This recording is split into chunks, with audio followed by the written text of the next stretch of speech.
Hey, good afternoon and welcome. What a wonderful way to start a Friday, if not only in the company of the one and only Ray. Do they know what day it is? I don't know. I just hope it's for Friday because I see Ray sitting next to me. It's not the third Friday of the month as usual. What is good should be better. We ambushed them today. Well, Raymond Wanker, how are you? Not bad, not bad. All right, join us today. Foxy, just come to you. We can keep rolling in the rocket. We got the one excellent company of Mr. Jairus Miller, who's going to sit with us for a bit. We're going to be talking about cat boats. Cat boats is what we're talking about. All right. Thanks for inviting me, guys. Thanks for coming. We're going to get into it. So we ask our listeners, stay tuned.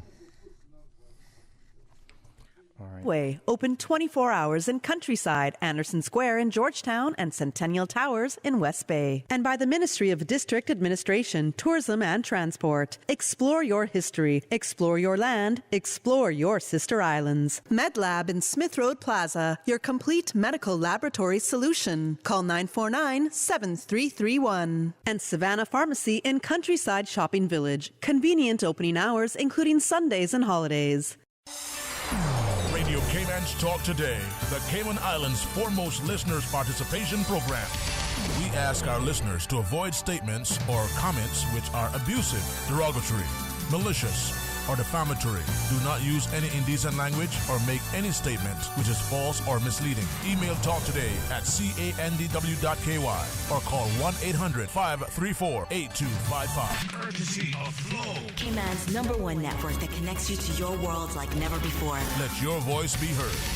Once again, here's your host, Sterling Dwayne Ebanks.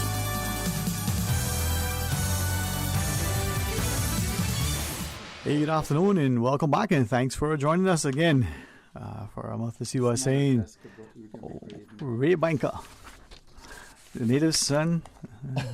How are you, man? Not bad, not bad. So the topic is cat boats. I know it's been that was the fair when we were choosing the topic that this topic has been done to but death. Not sufficiently, man. No, but that's or the not thing. Exclusively and exhaustively. Yeah, like what we hope. Never enough. But I'm hoping that you're gonna learn some stuff. I certainly did, and I apologize from now because I'm not a boats person. I'm, the most comfort I have is right next to the shore, maybe catching wilks and stuff like that, and fishing from the shore. As soon as I go into a boat or get into the water, that's not for me. So that's why we have Jairus. That's why we have Jairus. That's why we have the the definitive person that we could find on this topic. Cat boats. Caymanian cat boats. Okay, cat boats. Because there's a distinct difference, right? Yeah. Distinct difference. And I wonder if, how many of us actually, as Mr. Cam once asked some students, cat boats. So that's what they thought. That's where they kept the cats. So, did you think that too, Ray? No, but we definitely got to touch on what the name of it. Okay. I'm pretty sure that we're not gonna find we're not gonna get a definitive answer on it, but we're gonna touch on it. Yeah. But as we welcome Jairus as well, Jairus Miller, president of Cayman's Catboat Club, and avid catboat sailor. Yeah. Yeah. Yeah. Anything to do with cat boats. Anything to do with cat boats. Before we get into it, Ray, I was just thinking that you reference how we've discussed cat boats many times. There have been public sort of presentations. Mm-hmm. There have been a truly valiant effort on part of the Catboat Club to go into the schools. Mm-hmm. And that's what sorry to interrupt. No, that's what I think. Yeah.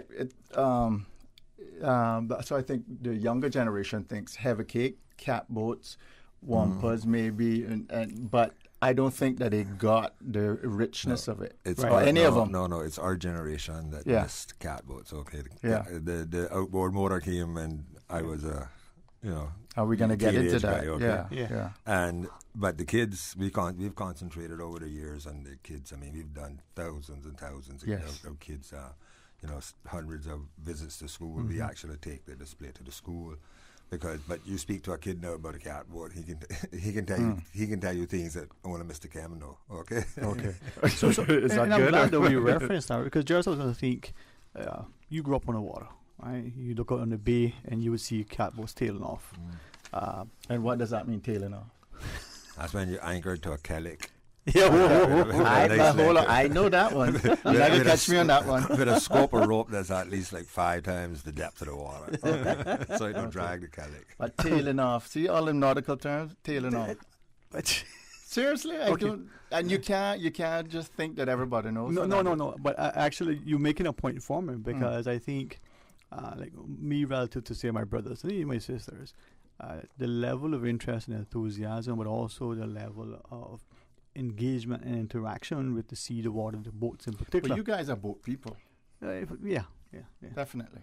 I mean, it could be worse. It could be Definitely boat people. And do not tell a story about the day you came. That's what I was doing. I know what you're doing. You all know the boat language and everything. Hey, Jairus, I'll tell you, when waking that day, I honestly... As soon as you said that, I got a headache. As soon as I started thinking about it, I got a headache. Don't bring that up again. Let's talk to Mr. Jairus. Okay, so growing up, right, there is the catboat, and it was part and parcel of who you were, right? And you almost take it for granted that it was there. We saw the effort, late 90s in particular, to say, listen, this thing is no longer. Without people realizing it, we were using them for ornaments in our yards for display in certain ways. Yeah. Right? In front of your restaurant and stuff like that. That's why in 1998 we formed the Catboat Club, because there was a generation there where you couldn't buy a catboat from anyone because it was my dad's catboat or my grandfather's catboat. But they were rotten. And catboats don't do well sitting in a yard. Yeah. So, within a matter of 4 or 5 years, 90% of the catboats on the island were gone. Yeah. We had the only working catboat at the time was Chisholm Cat from Uncleville Catboat. And I used to drag that around. People used to laugh at us because the only sail you could get put on it was a sunfish sail. And, it's like, Frankenstein. We have to do something about this. Sure. And when you see a catboat today that looks brand new, that came out of somebody's yard. That was just a skeleton rotted down. Mr. Kim Jackson. And how many actual active catboats we have? I never found that out. We have 5 active ones right now. Okay. We have 7 altogether, but we got 5 that are active at the moment. And that's coming down from what you think. What would you put the numbers at? Oh, because I never found that out. Easily, I mean, they estimate, up to 300 on the island. I mean, between 150 and 300. In its heyday. In its heyday. At one time in its heyday, probably as much as 150 catboats. And I would estimate that's from like the 20s on to like say the 50s. I would say. Yes, would you think? Yeah. You see how our roads go close to the sea. Mm-hmm. That's not because we try to put in scenic roads. That's because the only access to these houses 50, 75, years was ago. Boats and walking the beach. Was boats and walking the beach. So, I mean, it was, everybody, it was one of those had to have things. I mean, you had You didn't have a car, you had a boat. Yeah, you had a catboat. Your ground was down the road, where it was fertile. So, you had to go get your provisions out. You needed it for everything. So it was just a necessity then. It's amazing, man. I mean, I think back to even the early 70s, the few races, I wouldn't even necessarily call them regattas, up in the Sound, right? Yeah. And 2 3 people, I only remember the regattas on 7 Mile Beach, Galleon and stuff like that. Were they still racing catboats then? Yeah. I don't remember. The Sunfish, like what you said, I remember that. And the speed boats. They in the early, actually up mid-70s, probably 77, 78, there was like Henry Bush had a catboat and Crosby had a catboat and Crosby brother had one that used to race like with the sunfishes and stuff. With the sail other one, not Captain Ali. There was a not Didi. What was one? There was one other one that they mentioned that could beat Crosby, because Crosby is the guy now, right? Yeah. Not quite. No. The same Captain D that you talking about. That boat is the boat that Mr. Kim has. Wow. In fact, her name is Captain D. Okay, that's the real. See, and you can get into all the names. I would love to do a show just on the names of boats and vessels and stuff and what got into that. But see, this is where like we look at the work of Mr. Kim, for instance, right? And he would tell you he learned that in recent times. Yeah. Being encouraged, that dogged determination to persist. Succeed, all right. my father had the deb that Mr. Dallas had. Maybe that's who it was, Yeah, Dallas. and you know, there was in the backyard. I'm going to try to be helpful and help to restore it. Yeah, right. It's not an easy job. It's not an easy job. Right. And the only way you can work at these boats is the way that they used to work at these boats. And even the And tools. all of these boats that we got, with the exception of Chisholm Cat, had the stern cut off. When I was in high school, I kind of grew up around cat boats because And those like me, stern is the back of the boat. No, it's the front of the boat. Yeah. That's us womas. Yeah. Bill Chisholm had a Barcadere and Grapetree Point where he allowed all the people that had cat And then boats. Barcadere is a It's just a place is a where you launch. keep your boat. Yeah, where you bring in a launch boat, your boat yeah. and pick it up. And each person Hey, had this their is spot. my job, public service. So Sorry. I grew I up appreciate with 5-6 catboats right in the backyard that were being used almost on a daily basis. So I thought everybody actually was used to catboats as me when we finally had one left and taking it out and showing it to people was a big deal and everybody Well, encouraged That's us the problem I find with our culture, like with my parents and stuff like that. Well, you just cook it. I like, well, how long you got to boil it? You just boil it till it's done.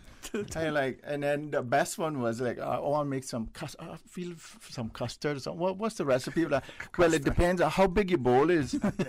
And like, this is not going to end good. Yeah. And that is the problem. We take It's it the for same granted. Nothing is written down. it's- Nothing is quantified or nothing like It's that. the same thing with catboats. No two catboats are like, even if you have a 16-foot catboat and I have a 16-foot catboat, the shapes of them catboat, the bow and everything, and the stern, all that going to be a little different.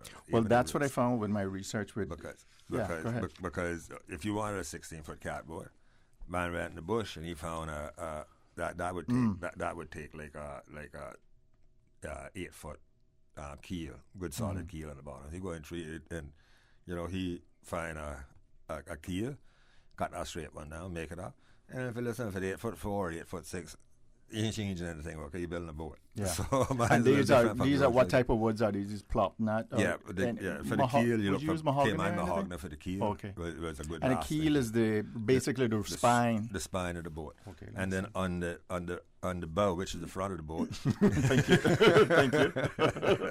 Thank you. Those are made out of the popnut tree, which you know what a popnut tree Yeah, is. A tree I know that that. you see growing on the seaside in Cayman. In fact, you see it. And if you're not sure, they're the ones with the black and red love bugs and stuff. yeah, around they it. have love bugs low on. Yeah. Yeah. But so why would there be a difference in those types of wood?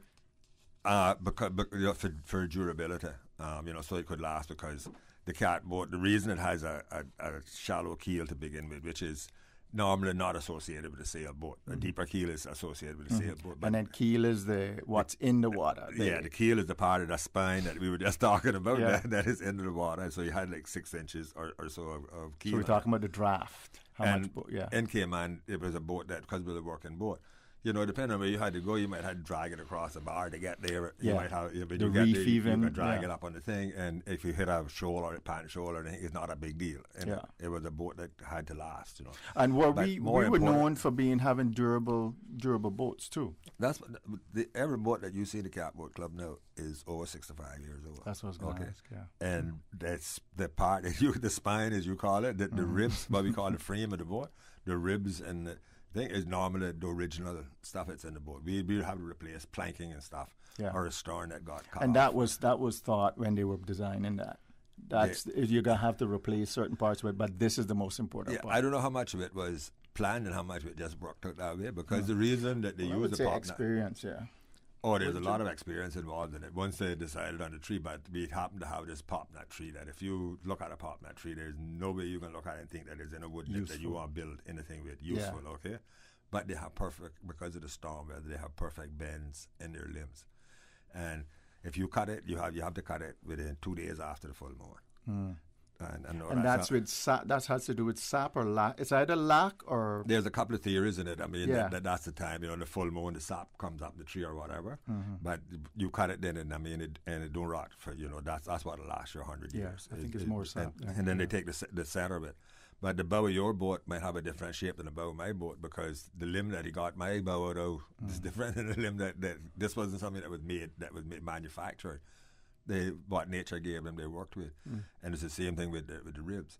But the boat is ingenious design in that you can take two sets of ribs that aren't necessarily the same side, but the ribs are never made complete from one side of the boat to the other. There's a floor, what you call a floor in the boat, which is a piece of wood that joins these two ribs. And where they join, you can adjust those two kind of different shape ribs to be part. You can have basically the same profile on the bottom of the boat. Now, when you're designing this, because that's what I come across. Like I said, we're going to get into where we found the U.S. on the northeast coast of U.S. There's tons of them. And that was from even the 1600s or about. We'll do the break, but when we come back from okay. that, fine with that. We'll get into that. All right. So we'll set the stage, and then we'll inform you. Take your calls. Please stay tuned. A caring and community spirit, cherished family and cultural values. These are some of the things that still embodies the Caymanian way of life in the Eastern Districts today. Savannah Pharmacy, your neighborhood pharmacy, located in Countryside Shopping Village, is delighted to offer products and services of real value. Whether it's catering to your family's medical needs or carrying apparel, gifts, and beauty products, Savannah Pharmacy provides you with more than just prescriptions. Remember, they're always just around the corner with everything your family needs and convenient opening hours, including Sundays and holidays. Savannah Pharmacy. For more information, call 946-3336. For medical lab services in Cayman, go straight to MedLab. Blood test, x-ray, and mammogram, all of that is MedLab. Affordable fees and friendly service, a full professional team. MedLab is always comfortable, MedLab is always clean. For medical lab services in Cayman, MedLab. Call 949-7331 and ask about MedLab's new state-of-the-art digital mammogram machine. Make your house into a home. Welcome to Brand Source Home Gallery, your source for premium products and a premium experience. We'll design and install your dream kitchen with crafted cabinets, complemented with elegant appliances. We'll fill it with quality houseware and cookware. Custom-designed closet and storage solutions organize and beautify any area. And with the finest bedding, you'll get a perfect night's sleep knowing Brand Source Home Gallery has everything you need to make your house a home. The Seaside Sisters and Friends are back for a special homecoming performance. The delightful gospel stars will grace the stage with only 2 live performances. Saturday, April 30th, 7 p.m. at the Craddock Ebank Civic Center, and on Sunday, May 1st, 6 p.m. at the Wesleyan Holiness Church in West Bay. A $15 or more donation is asked from all attendees, with funds raised going to support construction of the roof on the new Wesleyan Church. The Seaside Sisters and Friends, Saturday, April 30th, 7 p.m. at the Craddock Ebank Civic Center, and on Sunday, May 1st, 6 p.m. at the Wesleyan Holiness Church in West Bay. You've got to be there. How would you describe WHA AH SAYIN? A language, history, and culture show on Radio Cayman 89.9 and 93.9 FM. Okay, I like that definition. Now let's get back to the show. See what I say?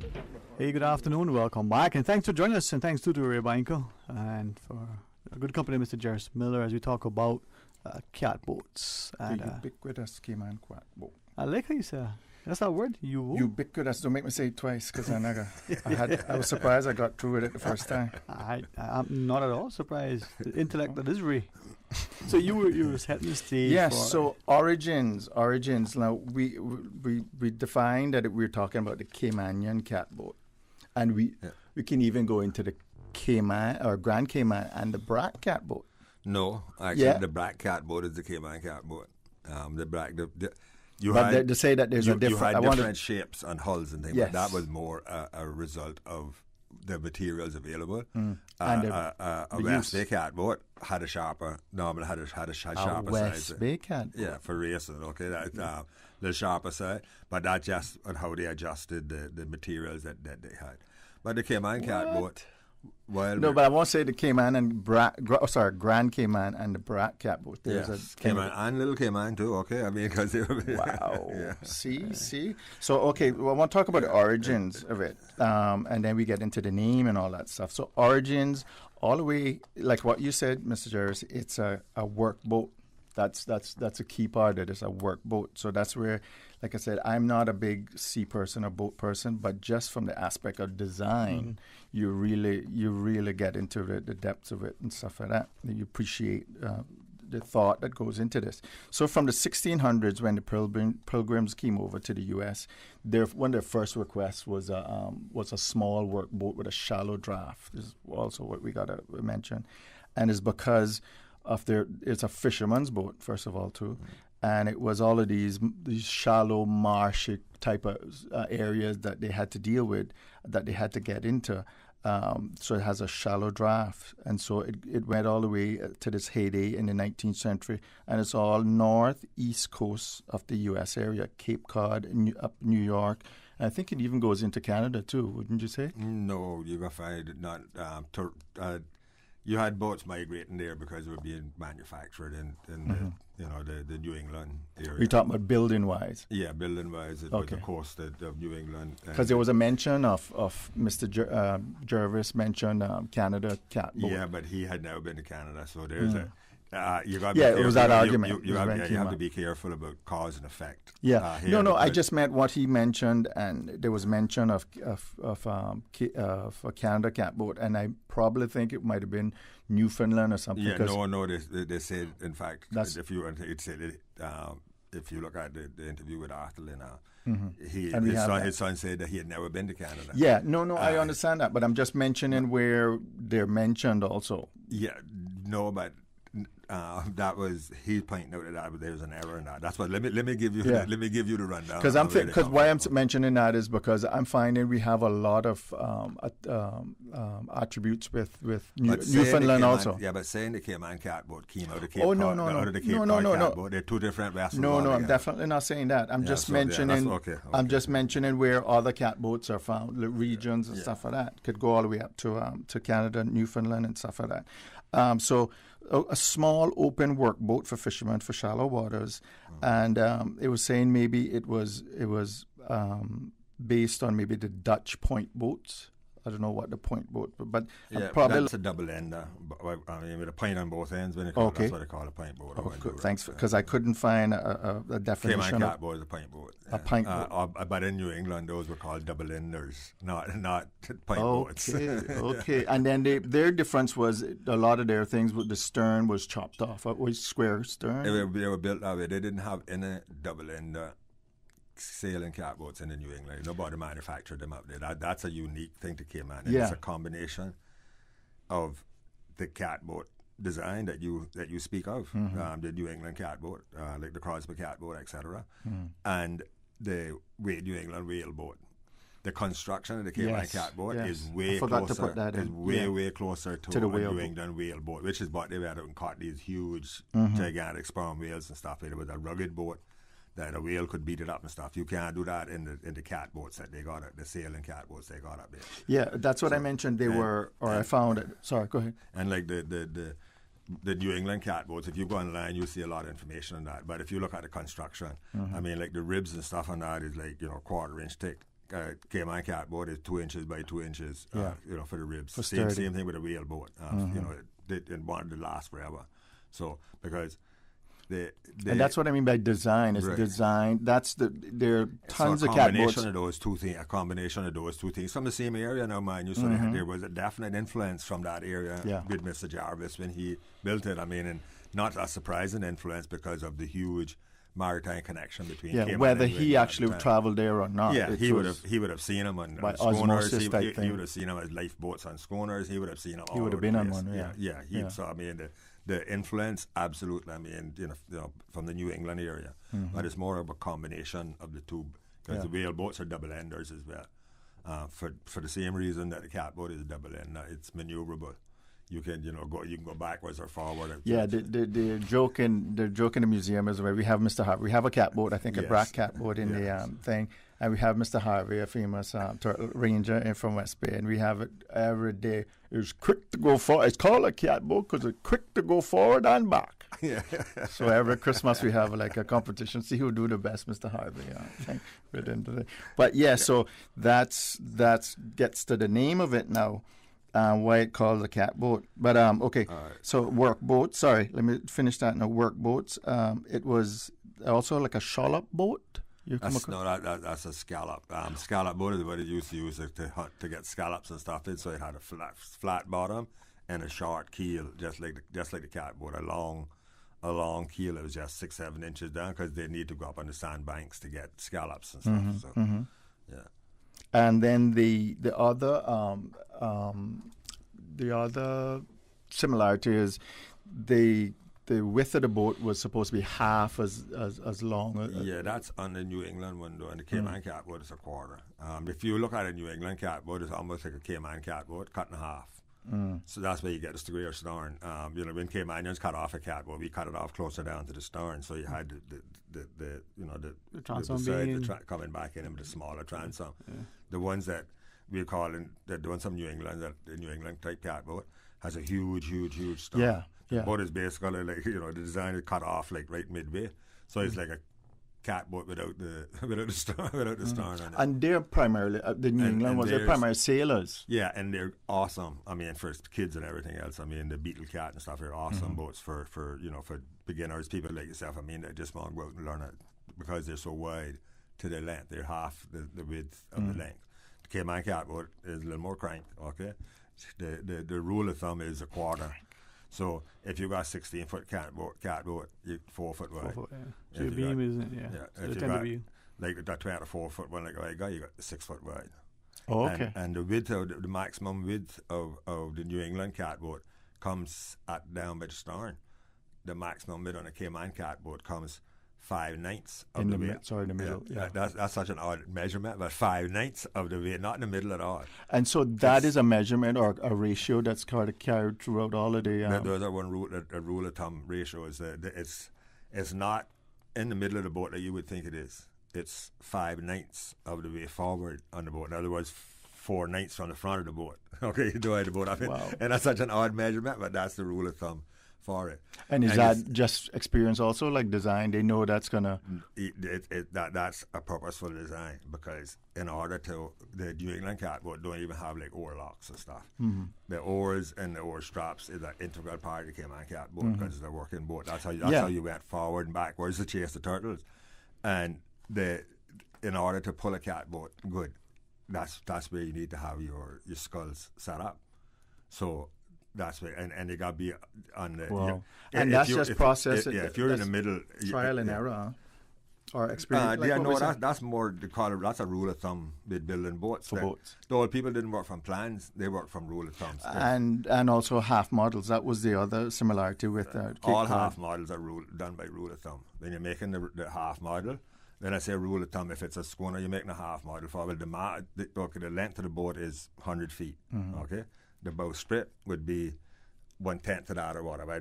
What I'm giving you not necessarily the ratios now, but I can look them up for you. Sure, no. The mast is 120. Like actually they used to call it 11/10 or 12/10 of the boat. In other words, mast is taller than the boat is long. The rails on the boat is so much tenths of the length of the boat. Everything is in a proportion to the length of the boat. And see, that's the stuff that's not appreciated when we just Cayman is catboat or Cayman or schooner builders or ship builders, but we don't appreciate how much math or in engineering, amazing engineering. I mean, that's what I say. These people didn't have a set of plans at all. Look, I mean, you go to make a piece of wood that got to fit into a 100-foot boat, and a piece of wood is 20 foot long or whatever. Make it work. And they make it right, and make it right the first time.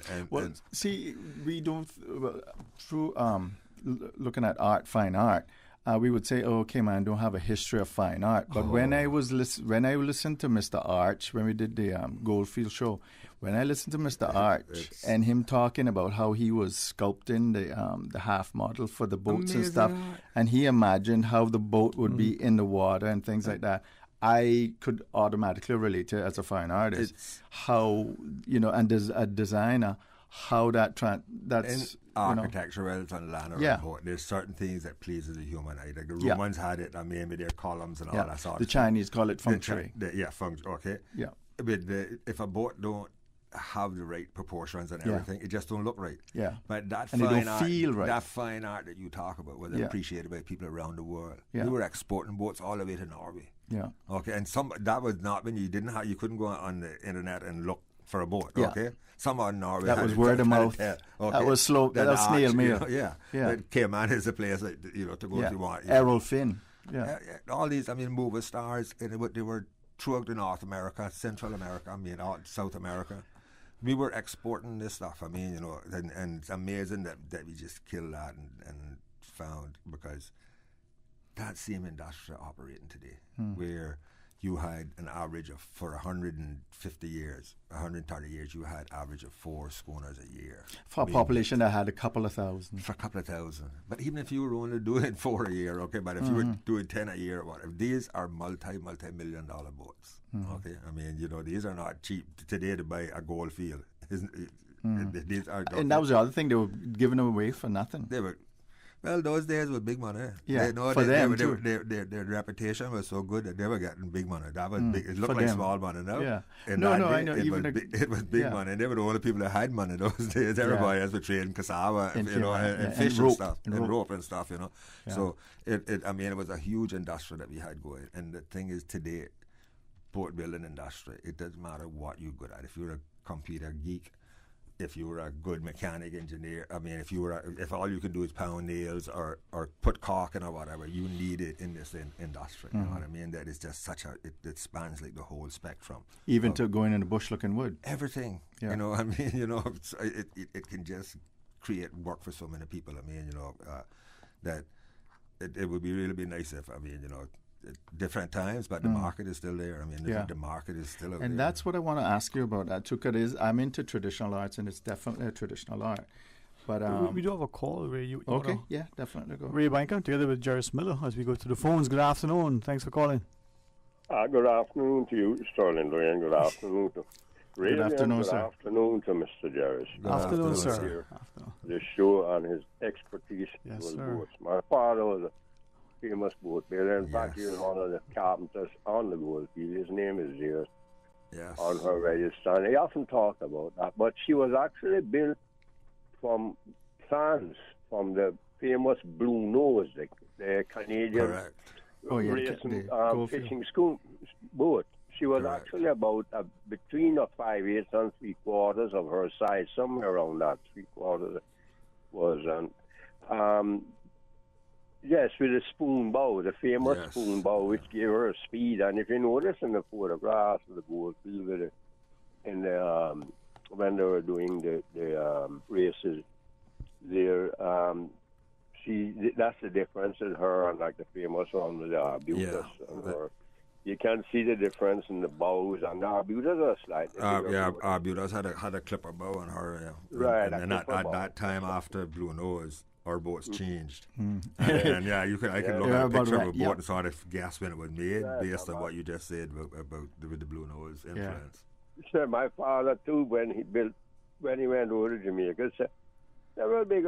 I all size on big boat, the master. She was still there. She was nearly 70 feet, and he built her out of ball with the same Blue Nose bow. I was very young when it launched, but I remember all that. And small boats too he built, but mostly into what I want into that size and the yawls. He built 2 for himself, 3 over 50 feet. But you're quite knowledgeable, very knowledgeable, listening to you with the comparisons of the length and the height of the rails and the width. And what you said about the forward, the most of the was forward of really where mid boat or mid ships would be with a cat boat. That's where her widest point was, and I've forgotten that, but I remember my father saying that with them. And if you could, just 2 questions. I know you did say that a couple of cat boats, and you're saying over 20 feet, and that's important because a lot of people listening to the ad about the 16 feet thing, and which is good. Think there were most of that, but there were bigger boats too. Up to 30 something, I think. My grandfather had a 30 Alila, she was 30 feet, same Wilchism that I tell you about from North Side. Yes, I remember my father talking about big, the Millers North Side and all that. The Alila, yeah. She was known throughout the island, yeah. She was a big old cat. But there was one, and you could explain to the people there, people are often asking about the difference with the dory and the catboat and so forth, you know, what difference with them. I think the dories are usually a good bit bigger on average, you know, and built a different way. But you can explain that. I think would be important. The other thing was, I remember there was one of my old friends, Mr. Vernon Banks. He gone home to glory now, but he's a good catboat man, you know, sailor. Yes. Yeah. And then he, tall man, friend, and he was telling me about the Blue Peter. He said, Mick, that she would beat any boat and all that. But she was like 24 feet or 22 feet. Blue Peter belonged to Black Peter. Yeah, she was far. Actually, if you see the catboat, if you see the catboat book that we published many years ago, the picture on the front of that is Blue Peter. Which one is that? Loves Dance, the catboat book. That's the one that I referenced the most. I got that. I got to look it up. Yeah, the picture. I only picture I could find at our boat, but it's a beautiful picture of our boat, the Blue Peter. Yeah. Peter, and he talked about that. And if you could explain to the people, you know, listening about the difference with the dory and the catboat, but this is a wonderful, wonderful tour. Thank you so much, Mr. Jairus, for giving your expertise and talking about this, and your love for these things is unmatchable. Thank you, sir. Thank you so much, you and Mr. Cam and others. Thank you. Take care. God bless. God bless. Thanks for calling. Thanks, man.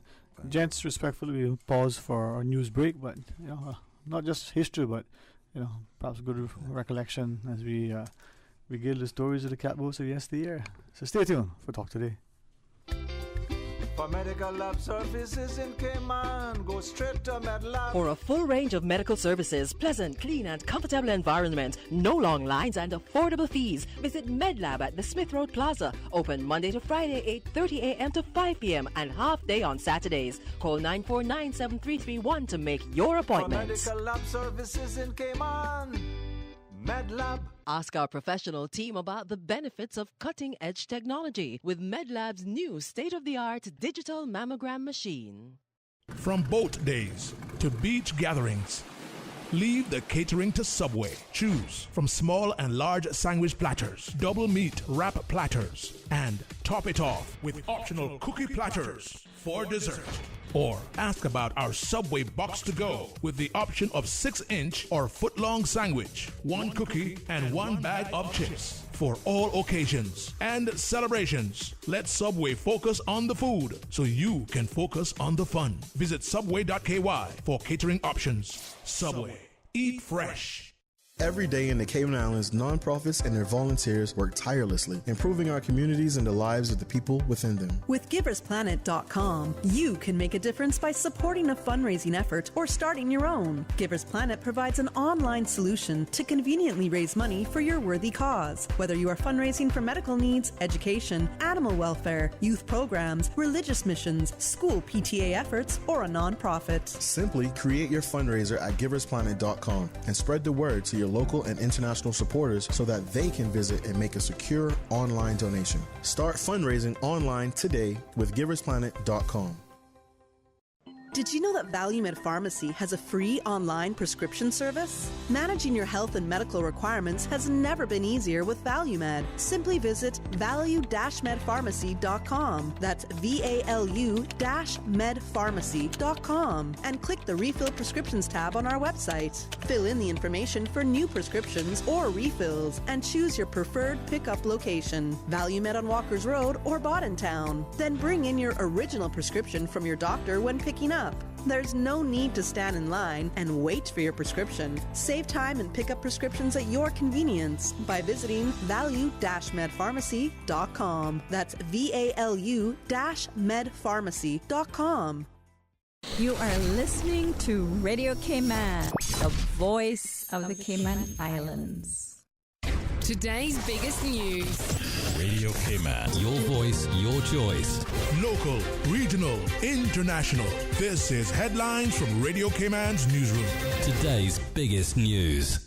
A 19-year-old man of West Bay was arrested yesterday on suspicion of burglary in relation to an incident on Saturday, April 23rd, where a residence off Mount Pleasant Road in West Bay was entered unlawfully and items were taken. He was further arrested on suspicion of theft from a motor vehicle in relation to an incident earlier the same day. This is where a quantity of cash was taken from a vehicle parked on Sony Powery Drive in West Bay. The man is also a suspect in multiple other burglaries and thefts in the West Bay area and remains in custody as investigations continue. Good afternoon, I'm Dion Anglin with your headlines in news elsewhere. The United States does not believe there's a threat of Russia using nuclear weapons despite a recent escalation in Moscow's rhetoric, a senior U.S. defense official has said, according to Reuters. The U.S. is continuing to monitor Russia's nuclear capabilities every day, the best they can, the official said, speaking anonymously. And British comedian and actor turned U.S. talk show host James Corden has announced he will be leaving the Late Late Show next year. He made the announcement during a recording of the CBS network's show in Los Angeles. Corden, best known in the UK for TV series Gavin and Stacey, has hosted the U.S.-based talk show since 2015. That's a wrap of your headlines. I'm Dion Anglin. For the latest in news and information, follow Radio Cayman on social media, Facebook, Instagram, Twitter. Download the Radio Cayman app or log on to our website, radiocayman.gov.ky. See What I'm Saying is a special feature of Talk Today with contributions from the National Museum, a language, history and culture show on Radio Cayman 89.9 and 93.9 FM. See What I'm Saying? Hey, good afternoon and welcome back, and thanks very much to Ray Bankel for his continued diligence. We forgot we had a radio show. We were underneath the Brewery. Almond tree. Brewery with some fritters and and that voice that you hear can only be as discernible as the North Side that he is, Mr. Jairus Miller. Hey, thanks very much. And I keep thinking back to how it was not long ago. Catboats would dot the horizon. They would be off in the bays. And they would be tailing off too, wouldn't they? I was going to say that. I want to see you jumping on it. Yeah. I just want to show them one of the crew. No, I can't help you too much with that, Bobo. But it's unfortunate, though, that as a discussion during the break highlights how we are quick to either forget, dismiss, or somehow allow what we know to be accurate. That's in our DNA. I kind of think that's our pirate DNA, and it kind of go wherever the most advantageous, the easiest thing, where the money is, or something like that. I think Bendel said, we're not formed from a scientific group that was marooned here or something. We were fishermen. We were a turtle fishing village, and it's the buccaneers and that type of mentality. Go where the money is, go where the easy thing is, and I think that is what happened. Like anything easy, anything new comes in, we embrace it and we throw away the old stuff. Yeah, but we were. You mentioned the turtles there. I mean, that was what we were. I mean, we were a supermarket for turtles 300 years ago. You know what I mean? And if you're new to our culture, wondering why we have all our coat of arms, all our logos and things to do with the turtle, we wouldn't be here if it wasn't for the turtle. No, this island would have never been populated, and or anything way back then. I mean, it had nothing, no natural resources besides turtles in the beginning. So. And then you had mosquitoes too. And then you had the knowledge. I mean, we were one of the only societies that isolated and became, 200 years ago, so dependent on the turtle that they gained knowledge that no place else in the world had. I mean, it's part of the reasons you have the Turtle Center today. I mean, the mariculture people tried this thing up in Key West, and it didn't work out up there. Mr. Benson them invited them down here, and then asked me, I showed them how to raise turtles, in the wild. I mean, and how to make them reproduce and everything else. I mean, this knowledge was nowhere else. And that didn't involve McQuaggers, right? Well, some of them too. But I mean, this was 50 years ago, you know what I mean? And it was the only place the knowledge was here, because no other country had everything surrounding. Because I talk about the buildings of schooners and the catboats and all that.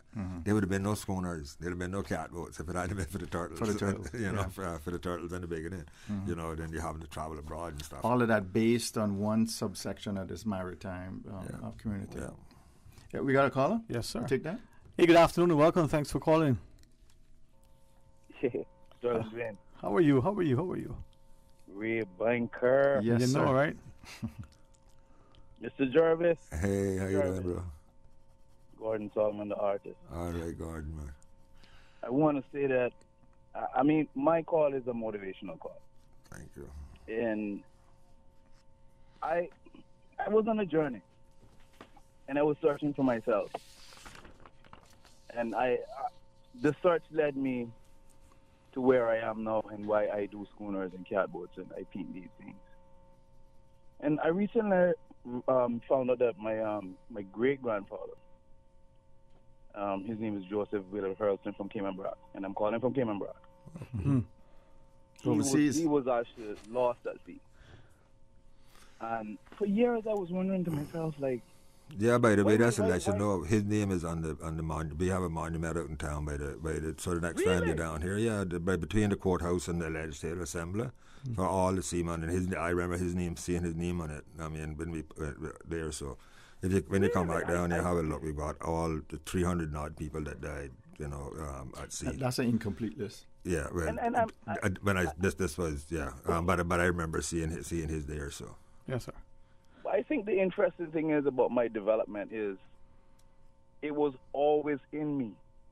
Mm-hmm. It was like, why do I think this is important? In your blood. And I as I started to connect it, like I never grew up with my mother, but like I started to investigate my history, and then like I came across these people. And you weren't a boat person. I started to like. Just embrace it. Yeah, man. You hear the emotion and the passion. Really taught me to do that, and as I started to embrace it, it was like I started to find all of these new things. I started to link up with these people, like the Native Sons, and life started to make sense. Makes sense, man. And I'm like, that's the pricelessness of what we're doing. I know I'm kind of getting bricked up here a bit, but that's okay. No, I love the passion, Yeah, absolutely, and like. I can't tell you how grateful I am to hear you guys speak about this. And that's my part. No, but listen, man. Okay, I got it. Blessings to you. Blessings, bro. Everybody recognizes he did identify himself, Gordon Solomon, as an artist, right? That emotion, that passion. I'm sitting here and very pensively, recalling the races as I referenced to Ray at the outset. And my father and Mr. Weston on the weatherboard, there's a nice race. The catboat turns up. The people, that's capsize. Okay. A weatherboard. Go ahead. And what's interesting is that the people watching. I mean, this is going up with the Hidabacas, right? And the people watching aren't overly concerned for the safety of anybody. Not just because the water is shallow. Not just because they're proficient at swimming. They know it's safe, right? It's a very safe sport, especially in a catboat. In a catboat, right?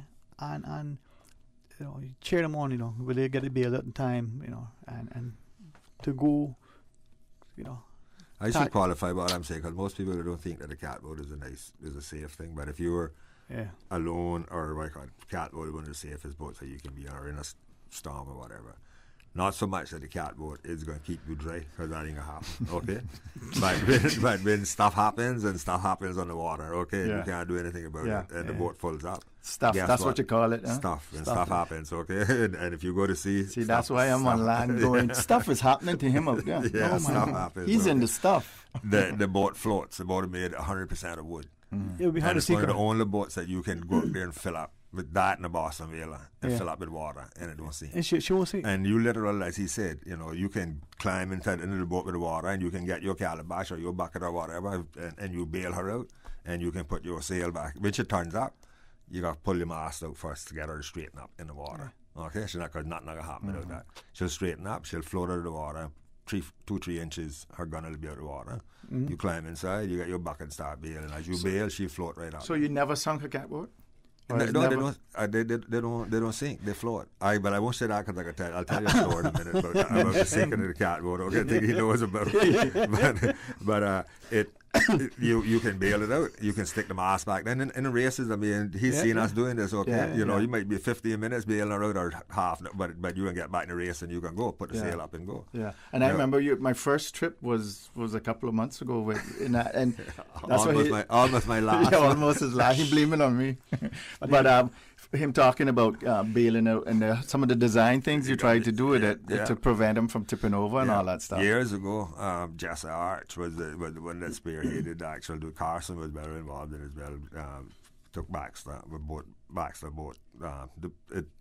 Actually, the one that used to be in front of drive-in restaurant there for years and years. That was built by Mr. Baxter from South. And they made them old, and they did 3 fiberglass catboats. That's what I want to get into. The problem with them is when they sink, they go to the bottom. They go on, boy. We took another one that Mr. Walton had started to build, and Mr. John Stafford finished it off. All mahogany, man, one of the most beautiful catboats that you could see. And we did, you know, everybody was advising all these things that you would do to a modern boat to make it fast sailing, okay, to make this thing the fastest boat. Put a deeper keel on it, like a 1 foot keel on it. They took the blade down instead of putting the ballast inside the boat, big rock side of the boat, got blade and had it bolted onto the keel and stuff, you know what I mean? These are all theories in boat design that makes modern boats faster, okay? Same with the mast, man, we had instead of a low aspect ratio mast, which is a short mast and a long boom, put a long tall mast and a short boom, and those are just faster in today's sailboats, because and you know, with the hark and cleats and everything, man, if you breathe on the sail hard, okay, the boat would fill up because everything was so efficient. The boat would you know, taking water over the gun and fill up, and it just go and sit on the bottom. And it would take like 4 power boats to get it back up to the thing. I mean, so you could go 200 yards or whatever, you know what I mean? I remember in the beginning when you had the races, these new races that like basically most of the time was in the water. Yeah, he deconstructed all that and went back to the boat. I mean, it came on catboat style, you know what I mean? And she was beating out, but all the things that you did to make this, that in a boat, if you bought a sailboat today and Jairus Miller can make it a little faster. Okay, that's the things that you want. That's what I started to appreciate, how much tweaking, and because that is something the Caymanians do and the too. artistry in it, man. Because the reason they got a short thing is it's an open boat. Okay, so it'll fill up quite easily. I mean, you can get a drum of water coming over the side in a second. You're talking about the fiddlesticks, right? Yeah, right? fiddlesticks. Right. Hold on, what is it? So no. That's the name of the boat. This is the name of the boat, right? Oh, okay. So this is the one that by Guy Harvey's restaurant. She's out there by Guy Harvey's restaurant. The idea is that Beautiful if you use boat, this new technology approach to the boat, this boat should be faster, right? So we also might be sailing that day, right? So in that boat, there's the boat and there's the sailor, right?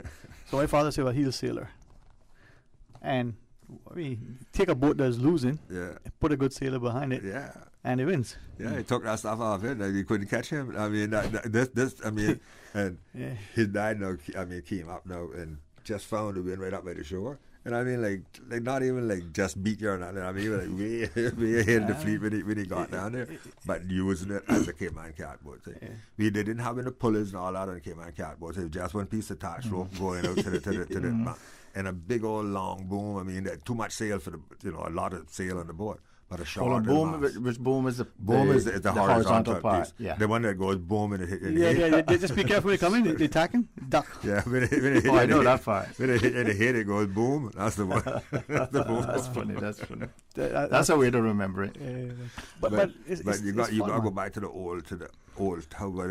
There was a reason why it was like and that. This wasn't like first design, as you said, as you alluded to. This thing developed over a period of time. If yours didn't work, we built on like that. And like what the caller mentioned about you got a spoon bill and that started winning all the races. Well, we can go with that one. Everybody stopped building the other ones. There was no ego and no pride. Yours better than mine. I gotta get one like the one that you got. So so all the rubbish disappeared. You know what I mean? You know that it wasn't a useful thing for the boat. I mean, it was really pared down boat. But it's just such a useful boat. Now I want to. I know I like the line of conversation, but I want to take it back to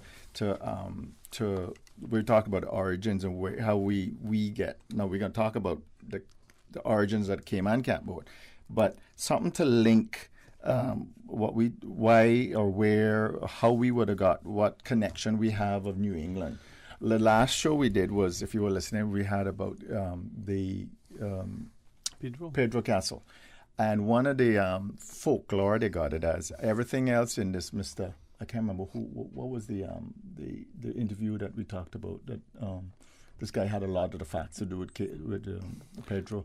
But one of the folklore they had it as was money. Where did every house that they had was a watling daub, 1-story, little hovel type of structure. But now we have this 3-story, almost like a castle, a plantation home, a bigger one, higher status one. Where do you get the money to build a stone building?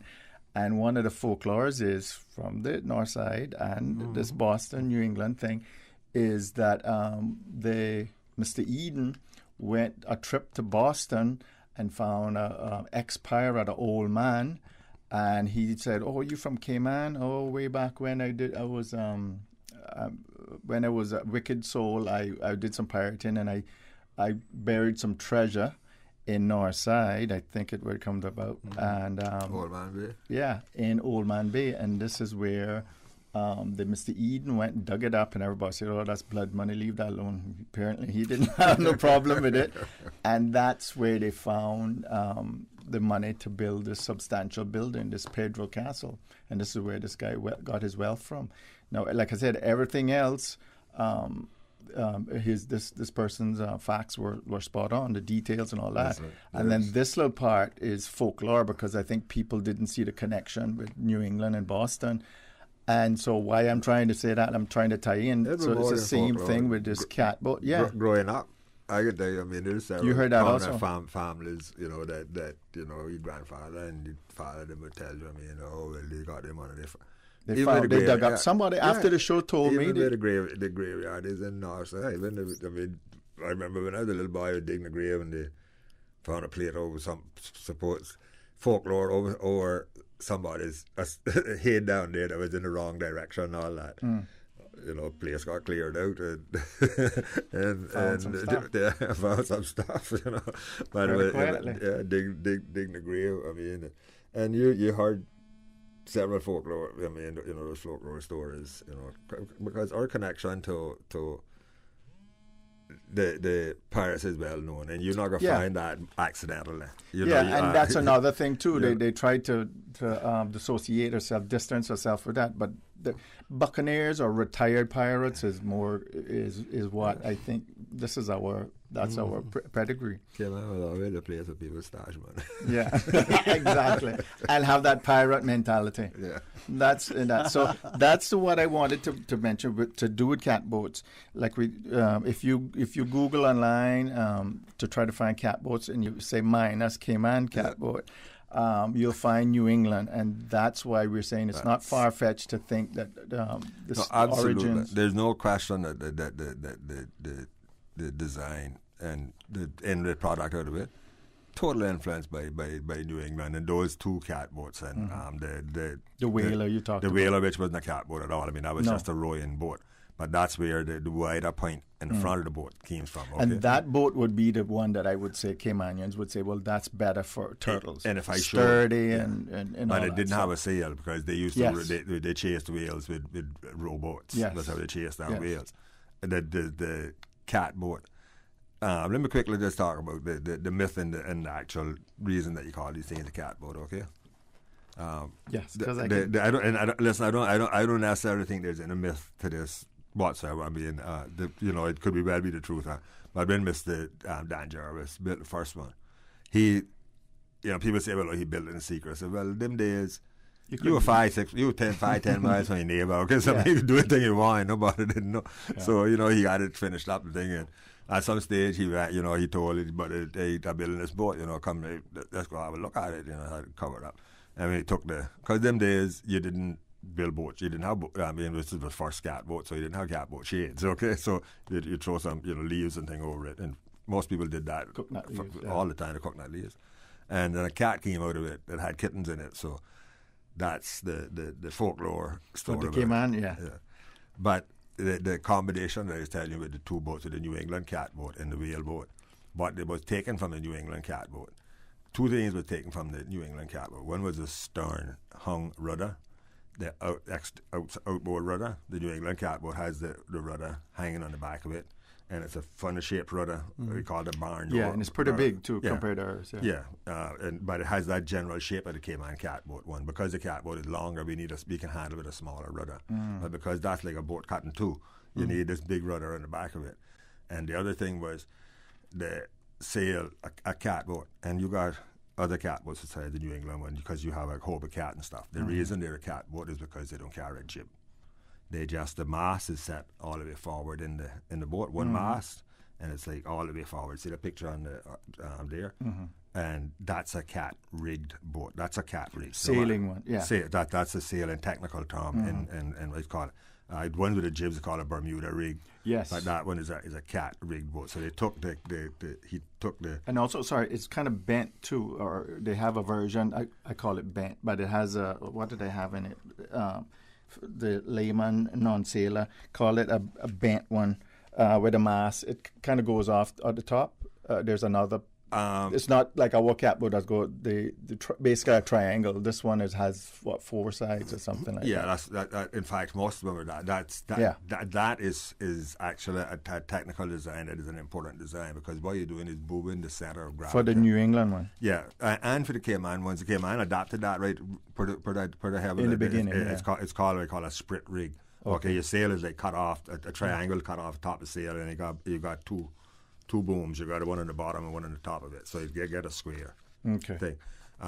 But that moves the center of gravity down from the wind on the sail, so the boat don't tip as much. Okay. So that's why when we went to the tall sail, high aspect ratio sail, messed it up. If you breathe on it too hard, the boat will want to tip over. The more people a lot of people breathing, like I said, I'm first racers. They would have the same size sail, but it would be almost like laid down because the boom would be longer than the boat, and you like you say, it had cut off at the top, so you had like a square shaped sail on it. And this is a single sail, and I've sail. seen some catboats.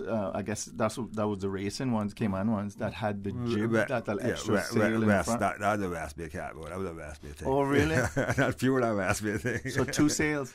Yeah, put a jib on it.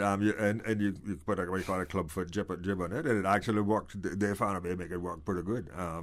Mr.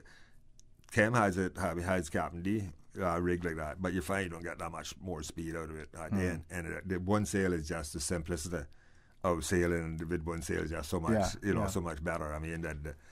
What those 2 things that I just told you did that made the catboat a success in the turtle industry in particular and as a utility vehicle is that the sail being all the way forward and the rudder being all the way aft, backwards, you complete, and there's no stays holding the mast up, okay, because you're going with a short mast. You don't need it, so there's nothing obstructing the gunnels of this boat, the working part of this and boat. you can easily take the sail out and either take the sail out, or you can just throw the boom up and roll it up. And then one person can sail it too. One person can sail it because you got one rope. I mean, old people will be coming home. I mean, the main sheet will be around their foot, and they're cleaning fish while they come in. You know what I mean? And because it's so much, it makes the boat so much easier to sail and everything. They're not boats that ever go to windward like modern boats, okay?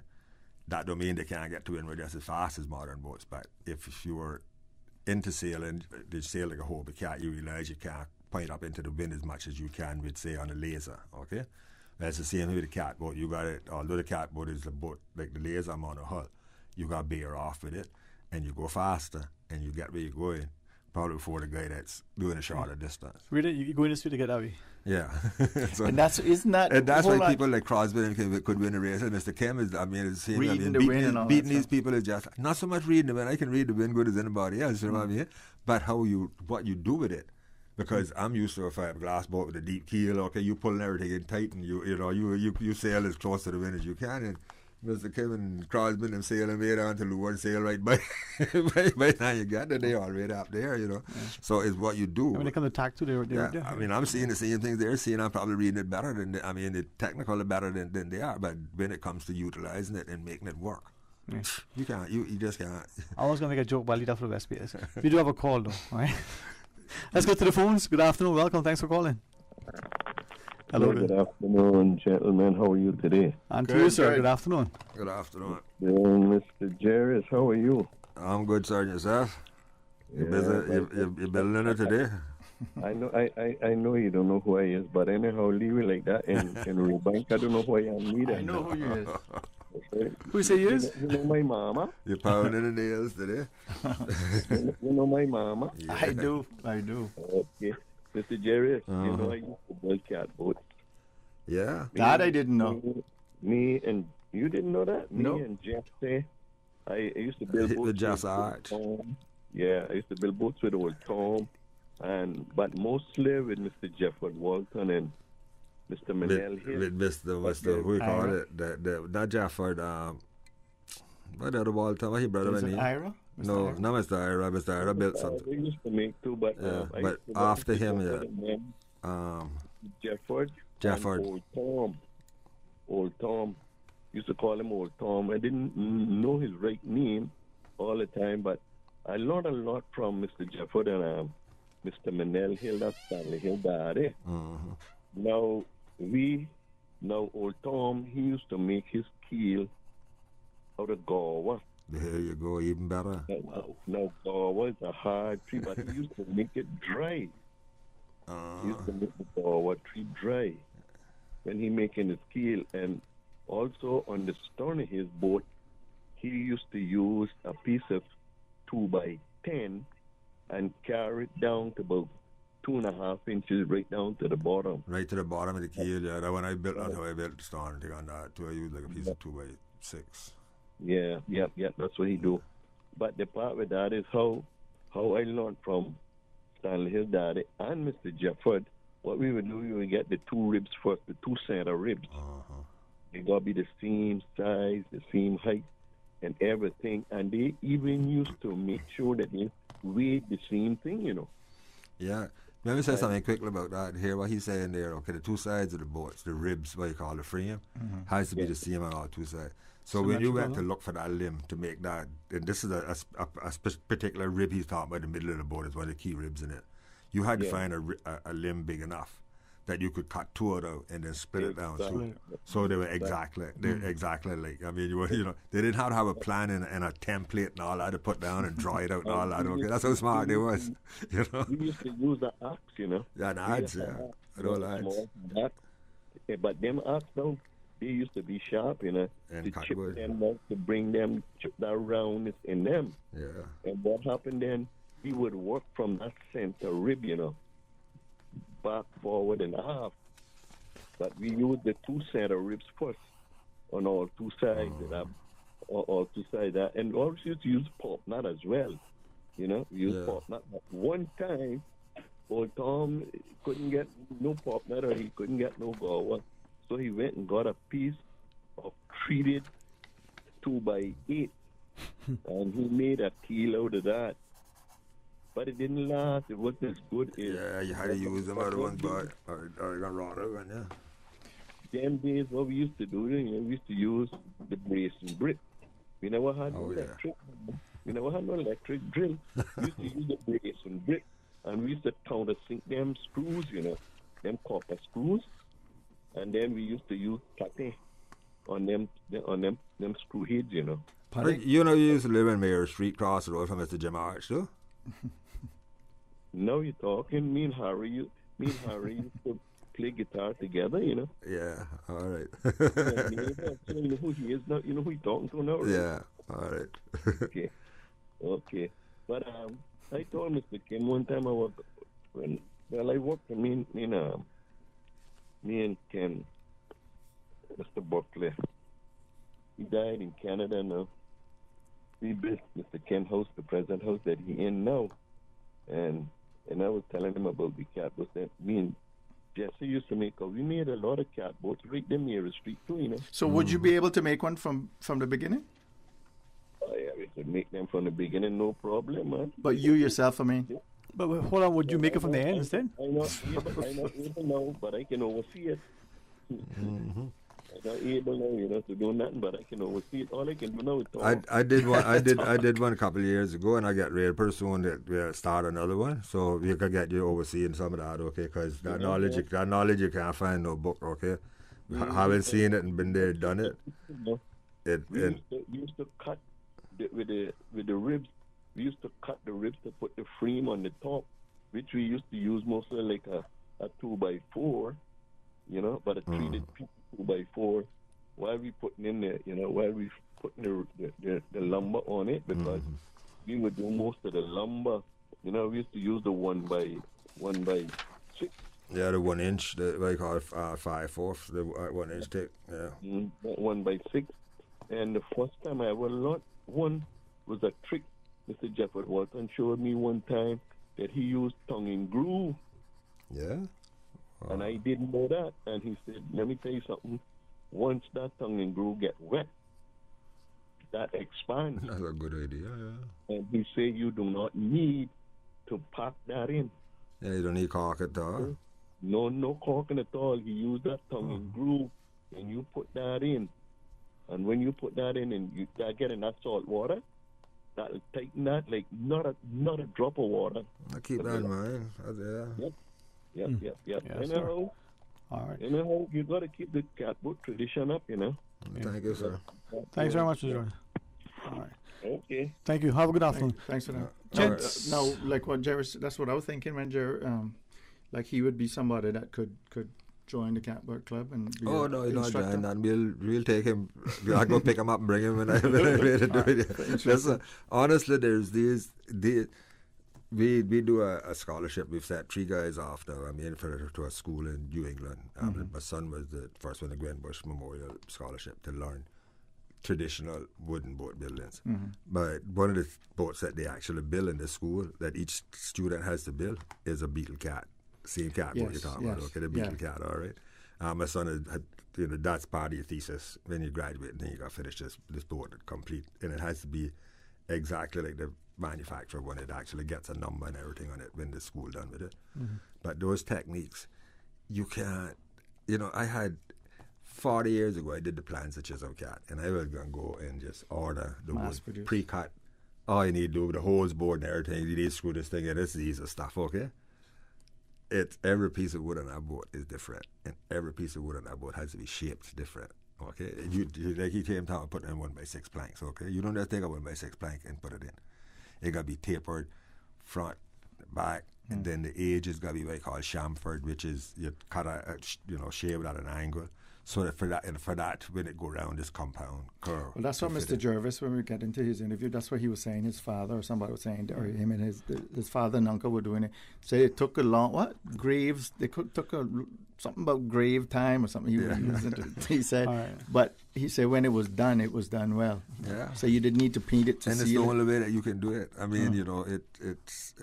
mean, I tell the story sometime, but when my son came back, we built a catboat, and we built a real nice 24-foot one, a replica of the one that they used to use a little Cayman to take freight off the lighters and stuff. Frank Flowers got it.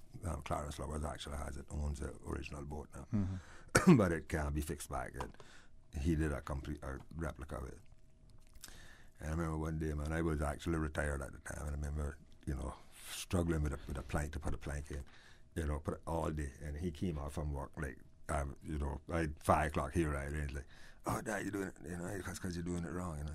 I was like, "I already talk about it, I'm doing it right, And he got some little pieces of this, popsicle sticks and some glue, and put that on, and put some marks down there, shaved after that, and maybe steamed that, and that's like, suck right like that, and all day if you trimmed it on this end, you would screw it up on this end up here. If you did a piece in the middle, we're probably touching now we're touching 2 other places, and I have it all day. I think this is where that art meets the science. Yes. And there's no other way of doing it. Right. Jess, we have a caller, but we also have a quick break. When we come back, we'll continue. So to our listeners, please stay tuned.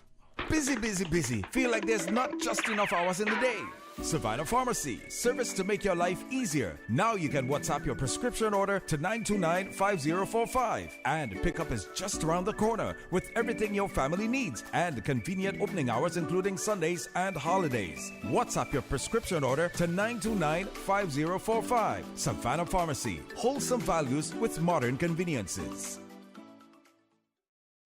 This is a CUC advisory. Due to a required pole replacement, customers on Hurst Road in Newlands from the junction with J. Hubert Drive north to the Coast Guard headquarters, including all of North Sound Estate and all side roads, will experience interruption to their electrical service on Wednesday, May 4th, between 9 a.m. and 2 p.m. For more information, please contact CUC's customer service team at 949-5200 or email at service@cuc.ky. The Health Services Authority's new pharmacy is now open at the Smith Road Medical Center. The new location features a large, comfortable waiting area and ticketing system to improve the patient experience. All uncollected prescriptions and refill requests previously submitted will now be available for collection at the Smith Road Pharmacy. Request your refills online at hsa.ky via WhatsApp 925-6532 or call 244-2715. For more information about our pharmacy hours, visit hsa.ky. Attention parents and guardians. Any child who is 5 years old by 31st August must be enrolled in an approved educational program, including government, private, or homeschooling program. Registration for the 2022-23 academic year begins on 1st April. Applications received before 1st April will not be considered. Detailed students' registration guidelines and forms are available on the Department of Education Services website at www.schools.edu.ky or by emailing edu.registration@gov.ky. For medical lab services in Cayman, go straight to MedLab. For a full range of medical services, pleasant, clean and comfortable environment, no long lines and affordable fees, visit MedLab at the Smith Road Plaza, open Monday to Friday 8:30 a.m. to 5 p.m. and half day on Saturdays. Call 949-7331 to make your appointment. For medical lab services in Cayman, MedLab. Ask our professional team about the benefits of cutting-edge technology with MedLab's new state-of-the-art digital mammogram machine. Subway makes it easy for you to stay on top of your health and wellness goals with our Fresh Fit menu options. Choose from 5 Fresh Fit Subway sandwiches with only 450 calories or less per 6-inch sub. Turkey breast, veggie, oven-roasted chicken, Black Forest ham, sweet onion chicken teriyaki, or make your 6-inch Fresh Fit sub into a salad or wrap prepared with fresh vegetables. For a full menu and nutritional information, visit subway.ky.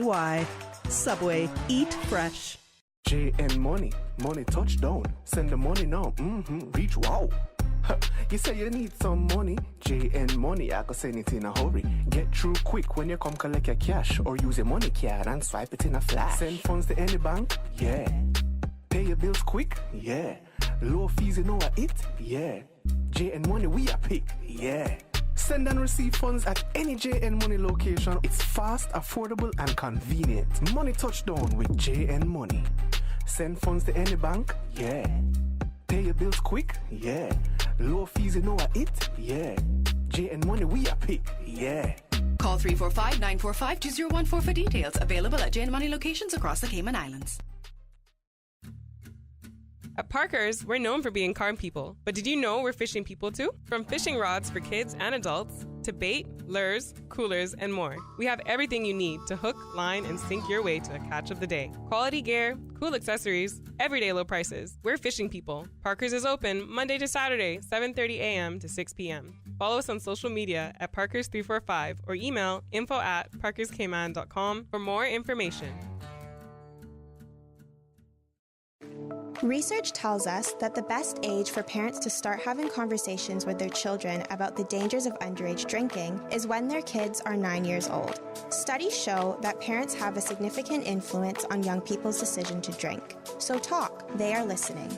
The NDC offers parents advice on how to talk to their children about underage drinking and prepares you for the tough questions like, did you drink as a child? For tips, log on to www.ndc.ky. This message was brought to you by the National Drug Council and Radio Cayman. How would you describe WHA AH SAYIN? A language, history, and culture show on Radio Cayman 89.9 and 93.9 FM. Okay, I like that definition. Now let's get back to the show. See what I say? Hey, good afternoon and welcome back. And thanks for joining us, Ray Banker and our guest, Yes. Mr. Jairus Miller. And we're talking catboats, Caymanian catboats. So, talk about now the history of the Cayman catboats. We got to talk about what you said. It's got to be Cayman Brac catboat. And we talked about Mr. Daniel Jervis being the inventor of it. And we talked about before, if you just joined us, how there's other catboats in the world, definitely New England area, sailors, and then there's whalers also. And Jairus talked about how our catboat is basically an amalgamation of both of those, sailing and like a sturdy workboat. And this is what the catboat is, a sturdy workboat.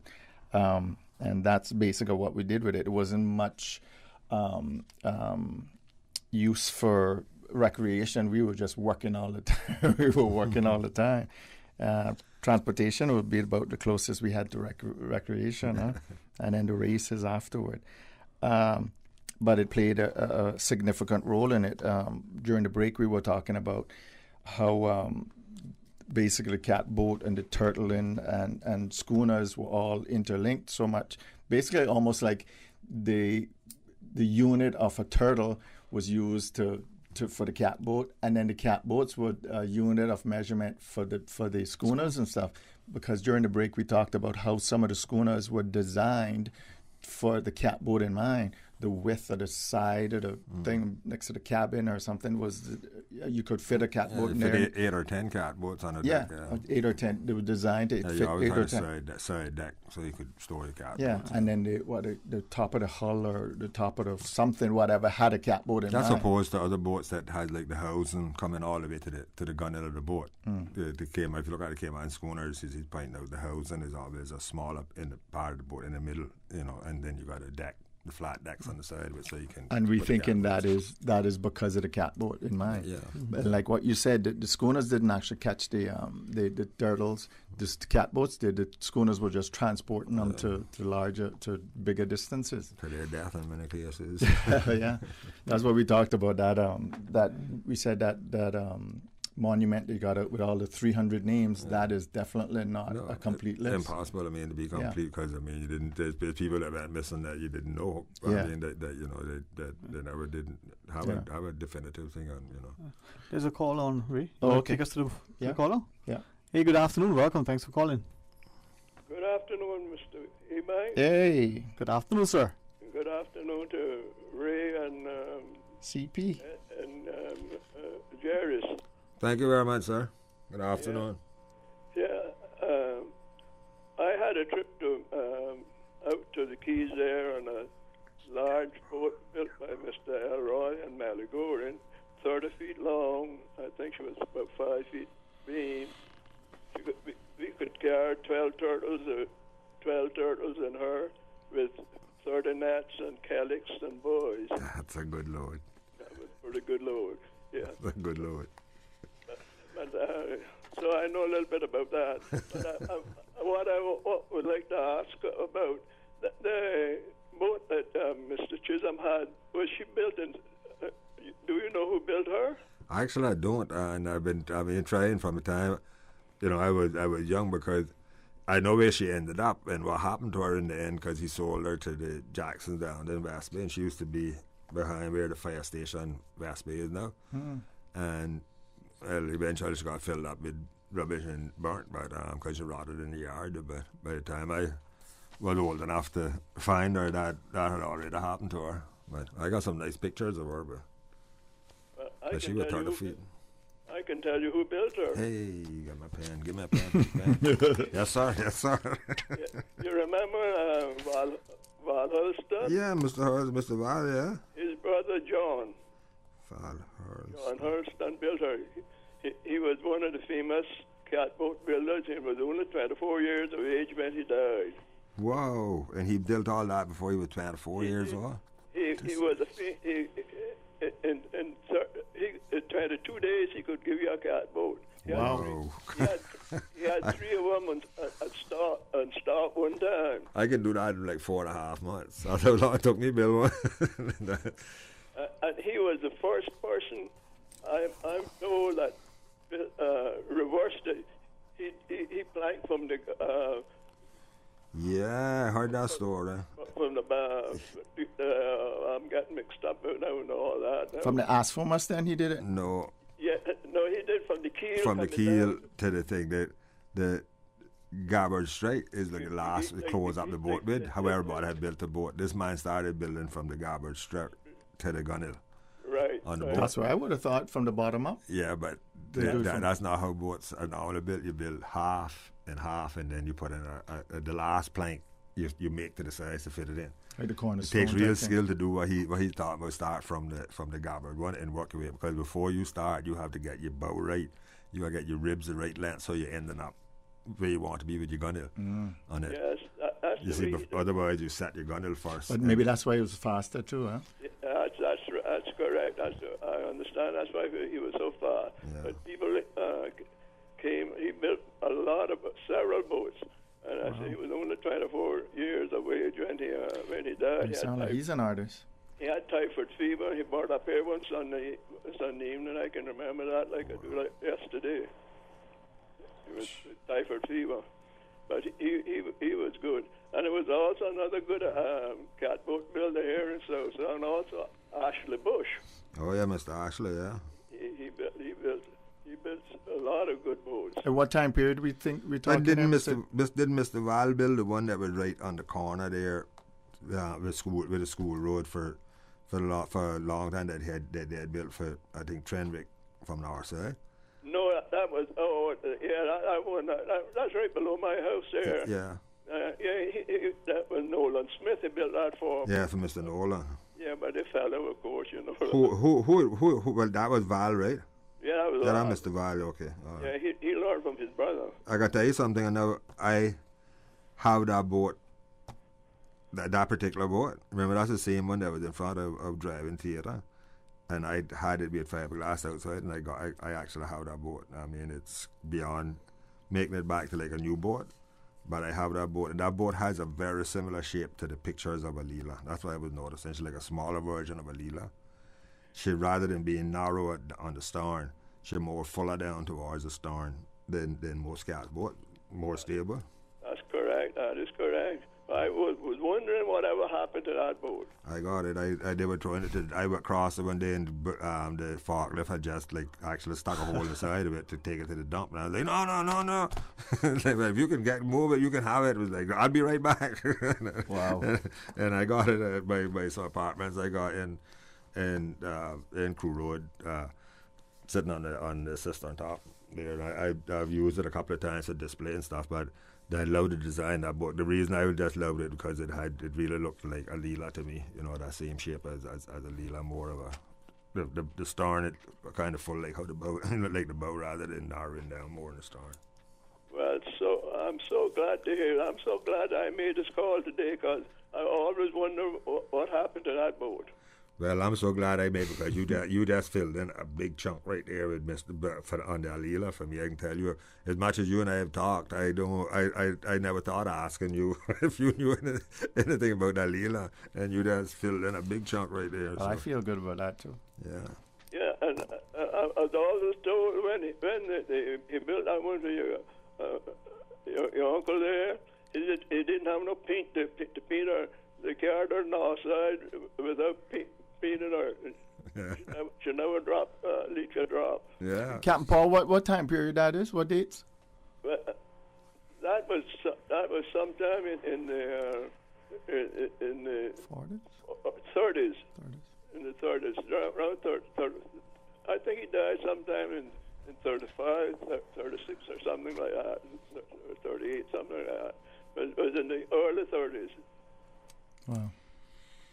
I think you just made Jairus a happy man. Yes, you did. I'm so so happy I could do something to help somebody. I got to visit you too, Captain Paul. I got some pictures of some Hurlstones that came up online that I got to show you. I'm pretty sure that your relatives. Okay. From the 20s. Anytime. Maybe this guy is in one of them. It could be. Okay, I guess. Let somebody else have something to say now. Okay. Thanks very much. Thanks for calling. Mr. Hurlstone, always a pleasure speaking to you, sir. Now, let's get back to the New England catboats. They said that they're not ocean goers. They're flat thing. Not at all. That's why I say they don't. While the rig is the same in terms of the body of the boat, can't compare to Cayman catboat. Now, that's what I was going to ask you. But Cayman catboats can take the open sea. Oh yeah, they can take long voyages in the open ocean. Well, if you're brave enough. Yeah. Sorry, that's what we came across when we were doing the sharking, and it has made some epic voyages. Okay, yeah. In fact, in storms and stuff like that. Yeah. Okay, yeah. One of the reasons again getting to be is that if you in a real, I got a story in my schooner book about guy in a catboat and the hurricane got washed off the sea. The catboat turned up a go. I mean, he got under the catboat. It was safer. Would it be safer to fill it upside down? Upside down, you full go of under water. the catboat, and it's air in there, so you can, and so you're out of the storm. Okay, I never thought of that, but I've thought about sailing it with it half full or something. No, like you won't sail that kind of bad weather. Okay. Those people get to sail down right away. I mean, it's not a boat to go in bad weather. Be able to sail up because it don't have any covering at all. So if the age of the boat, most boats you can have the gunwale 2 feet underwater and no water coming on board, but you got a deck. And a catboat don't have no deck. Yeah, so. And to mention that the gunwale is so much is the top age. Yeah, but that's closer to the water because of what it was made for, of turtling. Yes. I mean, once again, and the age. If you look at the sides of the boat, the design of the boat, you have two types of boat. You have a soft chine, a rounded edge, and you have a hard chine boat. Which is you got a angle instead. Catboat is soft chine. It's rounded. When you're trying to get in a 200-300 pound turtle, you can if you move to that side of the boat a little bit, you can get the boat to go right down by the water if you're professional like they were. Okay, yeah. All you gotta do is get the head of the turtle on the gunwale, and when you step back, over. When you step back, then you can lever him right in. Yeah. You see, so. And that's how we talk about the difference between a Brack catboat and a Grand Cayman one. Brack now was designed for hawksbill turtle, and they're using totally different hunting method. They use a trap net. A trap net, which is a hoop. Conical, hoop with a conical shaped net on it. And they use a water glass, and they look for it underwater. And it's a hawksbill is a much smaller turtle. It doesn't grow to hundreds of pounds, and just under. Totally different, right? And you have to be nimble to get a hawksbill because you're literally looking at this thing in the water. And the hawksbill is pretty fast. And they quietly follow it till it lay down and rests, okay? And then you get this net in the water, and but while you're getting this down there... I wondered, so it exhausts? The boat has... No, they don't get exhausted. They just rest whenever they want to. Turtles do that, you know what I mean? And they know the turtles' habits, you know what I mean? So they know the habits. And you got to keep the boat still enough for you to slack this thing down on the rope to not scare the turtle or anything like that, okay? And in fact, the stories are they would get it down there when because they know when he breathed the last time. Okay, got like a minute to breathe. They put the net over him, and as he's coming up, they're pulling the net up, so the turtle don't get into the net until he's all by the top of the water. That's how good they were, you know. And it had to be 30. It couldn't be no heavier than 30 pounds because that's manageable. And then it's two people in that boat. One is the hunter with the trap net. One is steering the boat. No, one is pulling on it because you got to be moving it back and forth. Anytime you hear him talking about it can go forward and backward. That's sculls. That's paddling. That's sculling the boat. You know what I mean? Okay. And then you can take out the I gotta get to my term. The rudder. The rudder or the yoke. Is it the yoke? Yeah, we take the whole rudder off. The rudders, and then there's 2 pins, so you can take the whole rudder off and throw it in the boat. Because you don't want it, stop. So all the sail is wrapped up then, so you're using the sculls. Yeah, using the sculls. And they said not oars, they're sculls. And then they don't use an oar lock in that. They just use thatch rope twisted, and you just put it in there because you don't want... I've done all the research and thing I've done. I don't see any other boat using this. They cross it in a certain way. Yeah, they loop it. When they put it through. Figure 8. And you notice there's always 2 on the boat on each side. Because with one, it's like flopping. I mean, like it's like trying to push a piece of rope. You can't really pull with it. But even with the two, how they put them on and you get the opposing forces, it holds it just as straight as an oarlock. And then that's what I was, when I was describing it, I realized too, you don't want any, one, it's more expensive, more fiddly to build, and you're not using it all the time, so it's just going to get in the way, this bump that's going to be in the way, so you want it more streamlined to pull up. With nets and things, you see, so you don't want anything sticking up. You know, the piece of attach rope, you can hook up on it. Yeah, it's flopping and you don't need to use pure utility. I mean, that's, the beauty of the boat came from pure utility. I mean, they did what worked. And to get back to say now, the black cat boat, because they're hunting hawksbill turtle, it has a higher gunwale. What would you call it? A thicker higher gunwale, or it wasn't as low as? Kind of, sort of, but they weren't concerned as much about the it. one that kind of getting represented as a Cameron black cat boat. It was actually a boat, the same boat I tell you we built the replica of, that was used for. Later in, it was a big cat boat for taking all the stuff off schooners and all that kind of thing. Because up there that was the only way they had to take it off. In general, the cat boat had to be able to bring a heavier load off the schooners and stuff as well, when things came out. So their boats were built up higher on the side. Once again, you didn't need But they weren't concerned about it. They weren't concerned when they're doing hawksbill. Right, because the smaller turtles that you're dealing with, you can lift the turtle up and put the turtle in the boat. You know? So they weren't as concerned as the people that were going over to Nicaragua to hunt turtles, to Mosquito Keys and stuff. I mean, hunting. So the Grand Cayman one was the gunwale was a lot thinner, like what you talked about. So you were able to tip it over so you could pull up these and that's the ones that we see a lot. In the old images of people pulling up these giant turtles and stuff like that. So that would be the Grand Cayman thing. And they're using swinging nets and kellegs and stuff like that. And these long nets. I mean, you got to get these on the boat, off the boat and all that. So you really need the gunners to be clear. Okay. And when we come back from the break, I mean, this is where, in architecture, form follows function, right? You see the design, the utility. We could talk about the ocean-going aspect of it, even though, that's the part I didn't touch on. I was trying to get to about the difference between the New England one, the bow maybe? And well, the New England one, I mean, listen, our ocean is half a mile from shore, okay? Right. You can't take the New England ones out and that, okay? Yeah, ours can go, and like I said, there's been ocean voyages. But and let's get into that, because people understand that we went from here to New England, but also to the Nordic countries, right? Yeah. This is where it's fascinating. Please join us after the news. Subway is serving up a special new sauce, bursting with flavor in every bite. The new Savory Collection is a tropical sweet and spicy sauce made with a combination of spices, habanero peppers, thyme, onion, black pepper, ginger, citrus juices, and molasses.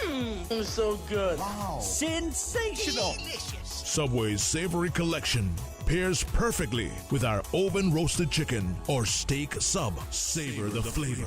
For a limited time, only at Subway. Subway. Eat fresh. A caring and community spirit, cherished family and cultural values. These are some of the things that still embodies the Caymanian way of life in the Eastern Districts today. Savannah Pharmacy, your neighborhood pharmacy, located in Countryside Shopping Village, is delighted to offer products and services of real value. Whether it's catering to your family's medical needs or carrying apparel, gifts, and beauty products, Savannah Pharmacy provides you with more than just prescriptions. Remember, they're always just around the corner with everything your family needs and convenient opening hours, including Sundays and holidays. Savannah Pharmacy. For more information, call 946-3336. It's Kirk Freeport's 50th anniversary, and we're celebrating with you. If it's your 50th birthday in 2022, we have a $50 gift card for you. If you're celebrating your 50th wedding anniversary or higher, it's $500. We'll also donate $50,000 to charities and increase the rewards for store purchases too. Purchases of $500 will receive branded gifts, while purchases of $100 gain entry into our monthly sweepstakes with prizes from luxury brands. View terms and conditions on KirkFreeport.com. It's the right time and this is the place.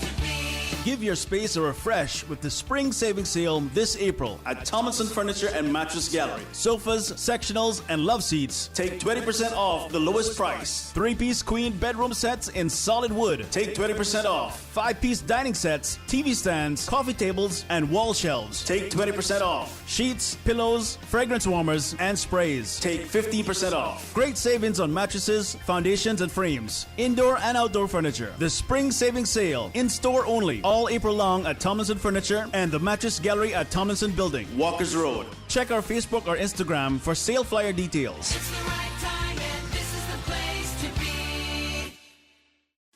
Whether it's routine care or highly complex surgery, when it comes to your health, you want the best. Health City has Cayman's most comprehensive range of in-house medical services. Recognized for quality and excellence, Health City brings together expert doctors, the best technology, and the latest techniques to understand your health and ensure you get the care you need. From Camana Bay to East End, you can trust the team at Health City. Health City, world-class healthcare within your reach. Continuing the Demanian tradition. Let Cora keep my ground so clean. The heart and soul of the Cayman people. Thank you for keeping the culture alive. There's spread the news every day. From East End to Georgetown, down into West Bay. Radio Cayman in the Cayman Islands. Today's biggest news. Radio Cayman. Your voice, your choice. Local, regional, international. This is Headlines from Radio Cayman's newsroom. Today's biggest news. A 33-year-old man of Georgetown was arrested yesterday on suspicion of burglary in relation to an incident on Saturday, January 1st, where his school on Walkers Road was broken into. The man is also a suspect in multiple other burglaries in the Georgetown area and remains in custody as investigations continue. Good afternoon, I'm Dion Anglin with your headlines and news elsewhere.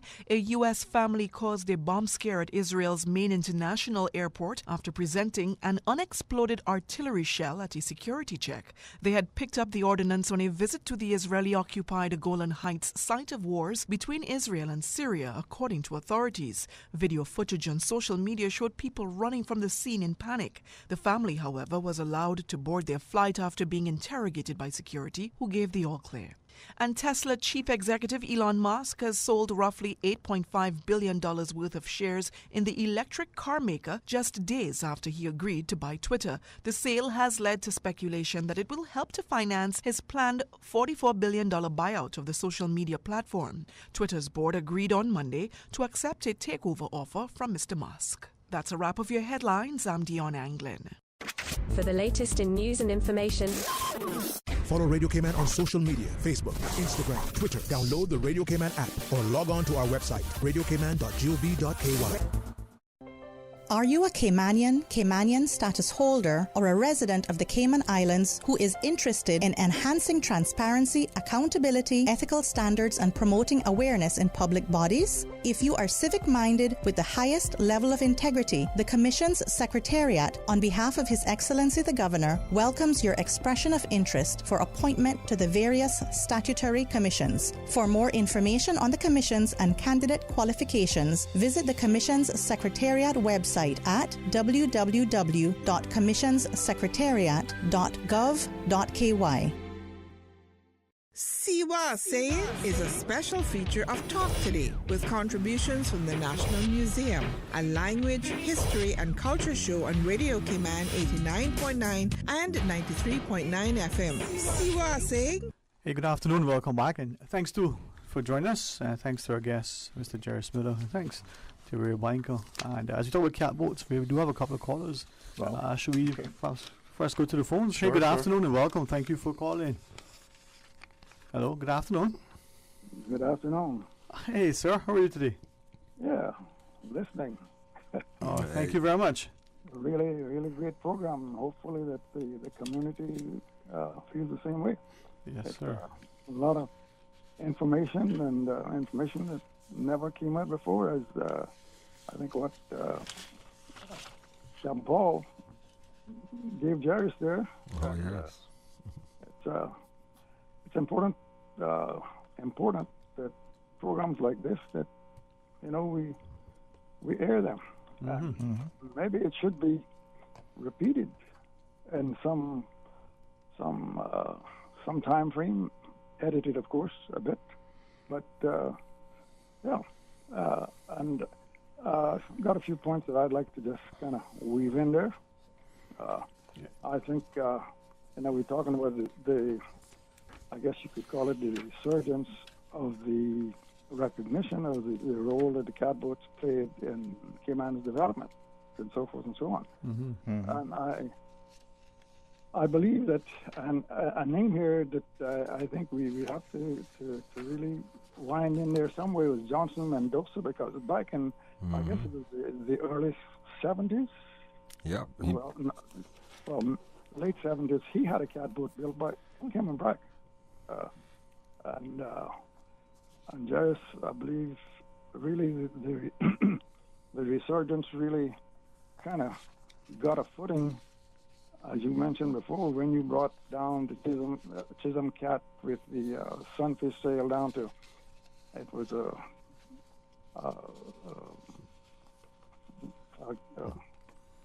an occasion, a National Trust occasion in West Bay that we were having right in the open space there by the Alfresco's restaurant. Yeah. You came down there, and as I recall, it was blowing a kind of blistering northeaster. I mean, you had our first sale.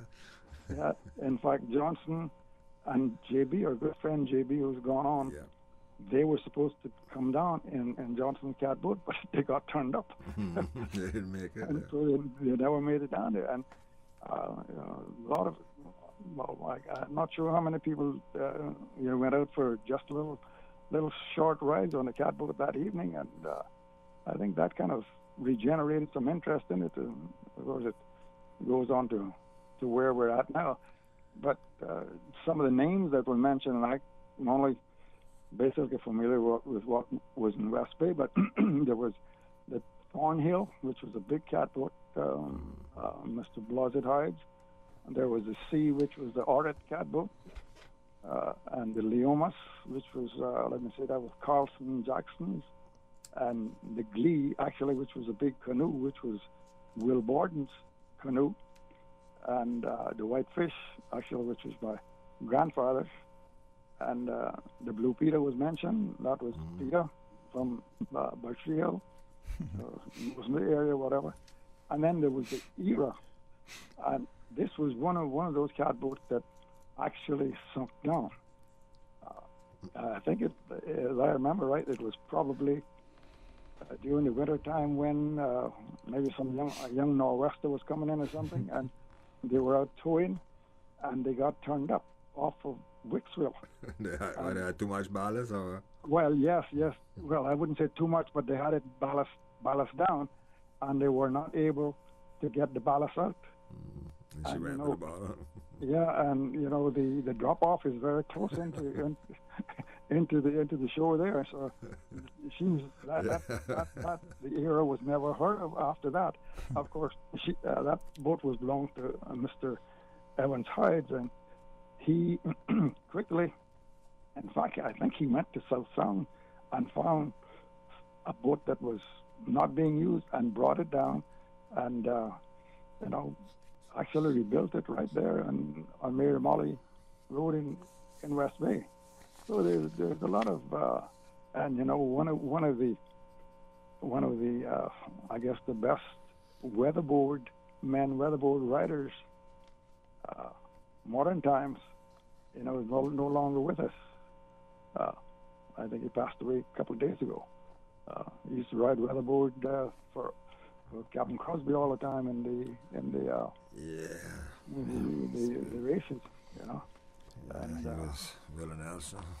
Yes. And actually, I helped Mr. Evans Hyde build a catboat right down, on the little dock in West Bay, right in that space there.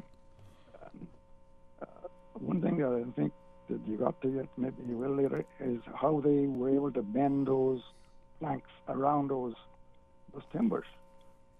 And they did it with hot water, boiling steaming water. them, huh? Yeah, and not only that, but some of them they rubbed it in. They call it rub it in. And put it in a croaker sack, dip a croaker sack down there and put a croaker sack on it. It took a lot of elbow grease to rub it in.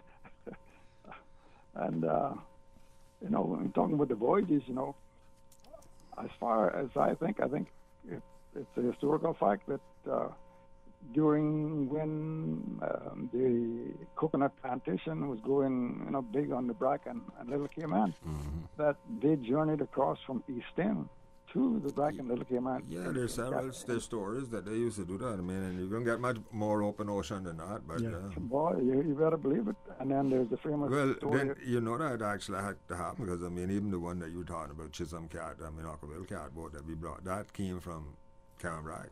That came in at Frank Sound, and then they had to go and get he exchanged that for a cow.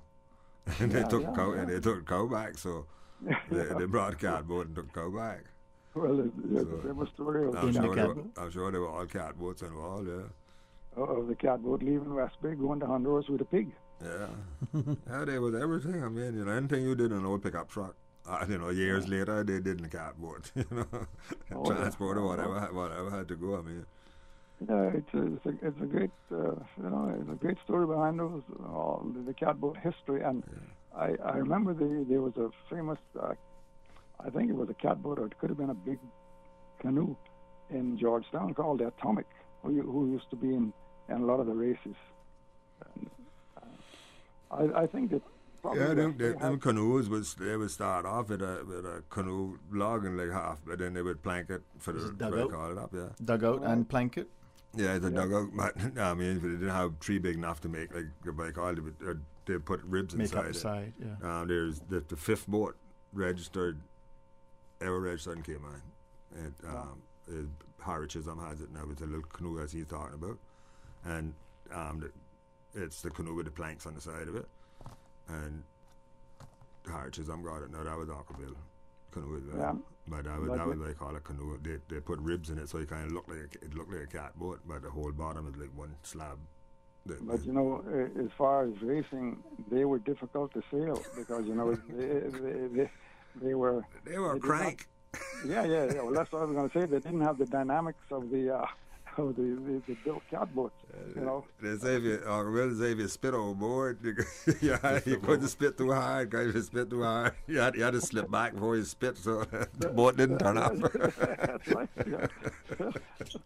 And thinking about, I mentioned that West Bay probably had more catboats than any of the other districts. I believe.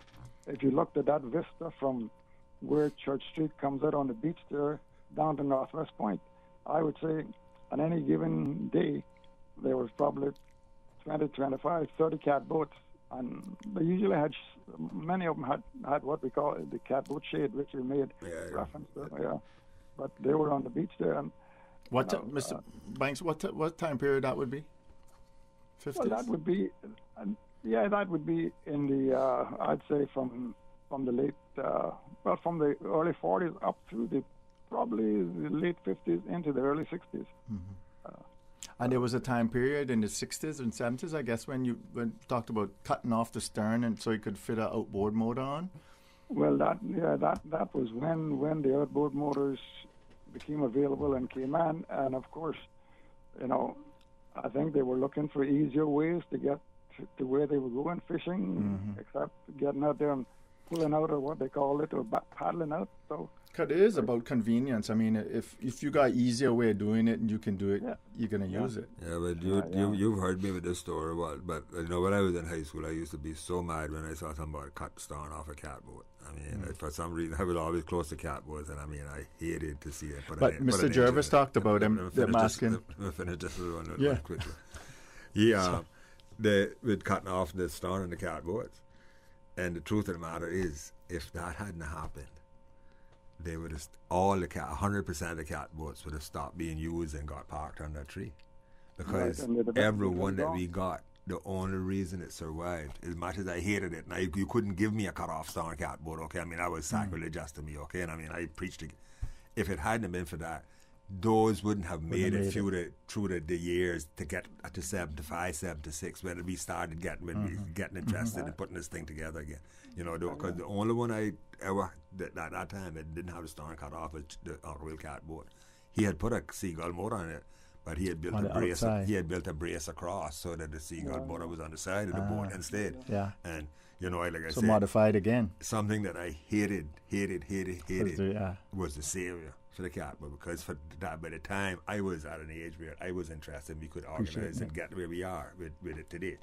It wouldn't have been any left. I mean, you were literally down, as he said, 2 catboats basically on the island that could float and sail. Mendoza catboat and Chisholm cat. That was it. There were no more anywhere, but it wasn't like you had one somewhere else or anything. That was it. Now, Mr. Jervis talked about in the Brock saying that when he was people requesting him to build, they were wanting it the stern with a square stern or cut off stern so that he could fit the outboard motors on. But these were actually catboats that had the pointed stern, and people cut them off during in the 60s. You know what I mean? So you talked about we were talking about off air, that underwater thing was missing then too. Yeah, the whole stern piece. Mr. Kemp put the stern back on all them boats that you see there. I mean, even the one that I had you in, that was in Northside for years with a center console, big 40 horsepower motor on the back. It was a beautiful boat, could go anywhere about 12 mile back. It was no problem. It decked off. And then we got it and we stripped it back down to the original sailing. Sir? I think we have to give Cam a lot of credit for his work in keeping this resurrection going. It wouldn't have happened without Mr. Cam. I can tell you right now, it wouldn't happen without Mr. Cam. And there's a lot of interest within the schools to learn about this, and I would hope that the educational department would in some way build a curriculum section of a curriculum. Well, I want to get it into the traditional arts also. Around this kind of thing. It's important. I recall when I decided to come back home in 1974, one of the first things I thought about was going and having a trailer hitch put on my car that I was going to bring home, because I wanted to look for a catboat, to get a catboat. And I found the sea, which was under a guinea tree where I was passing by there a couple of days ago, a bunch of apartments going up there. And I took a carpenter down, my family, Ewart, down to look at it to see, and this was early 76, to see if you think we could resurrect it. And he looked at it and he said, "No, look, I don't want to tackle this." Too far gone. It looked kind of dilapidated. I grasped this, but I kind of wish that, I think if I'd have pushed him a little bit, he might have tackled it. And that's why I keep impressing everybody. Every single catboat they see today that looks brand new, that's Cam Jackson from a piece of junk in somebody's yard. I mean, completely dilapidated. Okay, I'll show you the pictures before and after. I mean, these were just nothing functional boat-wise, and I mean, but the heart and soul of the boat was still there. The shape of the boat was still there because of these pop nut ribs and the keels and stuff. The woods that they use, the local wood. And before I go, I think we got to mention the Blue Nose, which is still around with us. That's probably one of the oldest ones that we got in the fleet. 1926. She's built by the Blue Nose catboat. The Blue Nose catboat. The Blue Nose catboat. That was one of those square stern ones, though. This was like one of those like gifts from God. There's a garage down in Westby on a piece of land, a locked up garage. That's been locked up for umpteen years. The people who owned it moved, I think it was New York or whatever, and stuff. They're West Bayers, okay? I mean, West Bay people. Inside this garage was this built in 1926, okay? Just like the date that she was built, okay? And they were getting ready to knock it down to build apartments or something, and somebody called and said, "You might be interested in this, and go and see this." And I mean, nobody knew that this was there for like 25, 30 years. This was when, no? This was, we got it about 10 years ago. Oh. Yeah. And that's built in 1926 and still, like perfect. That's what he's saying. That's one of the things, it's a museum. It's a real museum quality piece, in terms of the history that's embodied. And then there was one collected in England too. Anybody track that down? I Yeah, but I did try to track it down, but the museum that I was given to went defunct, and they sold the stuff in lots, so you can't even. Because I had like I said, tried. I did a Google and I found. I can tell you the lot that it's sold in, but they can't tell you who it's sold to, or who. Because once the lot was sold to be broken up. So like they sold all the stuff here for X amount of money. Yeah. But Ray bought it, and then Ray was gonna break it up and sell it out to other people. And I can't. So if you found it, I bought it. I need to hear it. No, I saw pictures. There's pictures. I got pictures of it. Yeah. That's me. I think Clinton knew about it too. Yeah, well, that was me that gave Clinton his them pictures and all that. Because I've been aware of it now for like. What 20 time years. period that is? In the 2000. That went up then. No, I mean when they sold it. Oh, when it went bankrupt, something like 2000. And we never heard about it or nothing. No, we didn't even know that it was in there. When I started researching it, that's when we found out about this. And I wonder, just like that carport, that garage with something locked up, whether there's not one somewhere. Okay. I'm sure there is. You know. We're here with open arms if there is. But it was one of the previous governors. I believe it was Governor Scott. The beard, that he was a nice personable person that that's who made me alerted me about this cat boat in England that was sent over there. There must be. We do some research. There must be somebody that you can find that from. Yes, sir. Before I go, I think you got to mention Captain Crosby in there too. I think he is probably the last one that has built the.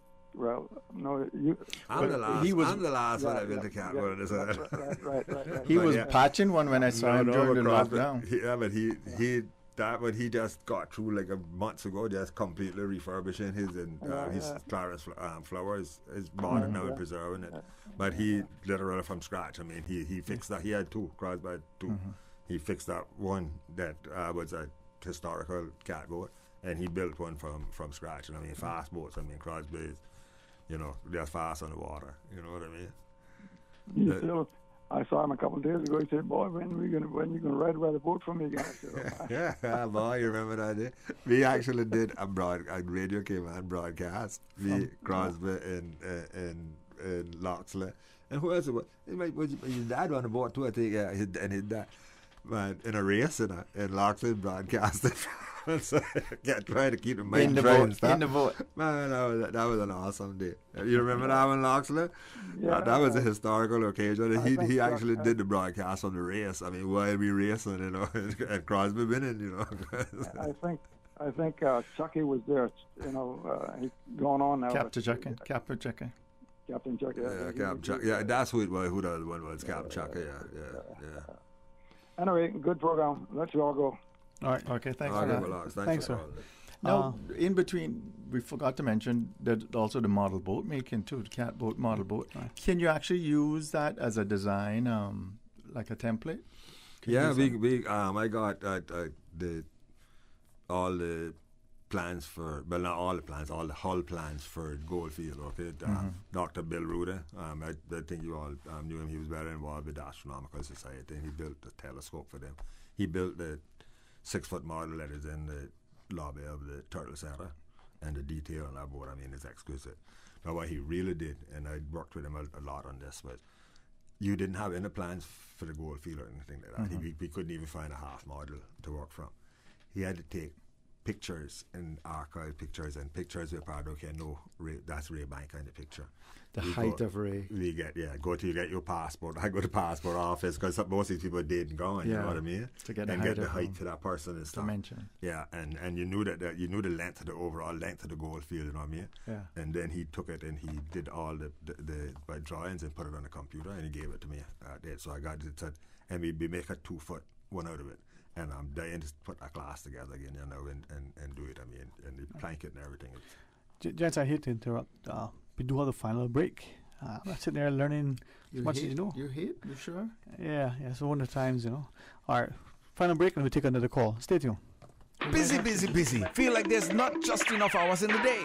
Savannah Pharmacy, service to make your life easier. Now you can WhatsApp your prescription order to 929-5045. And pickup is just around the corner with everything your family needs and convenient opening hours including Sundays and holidays. WhatsApp your prescription order to 929-5045. Savannah Pharmacy, wholesome values with modern conveniences.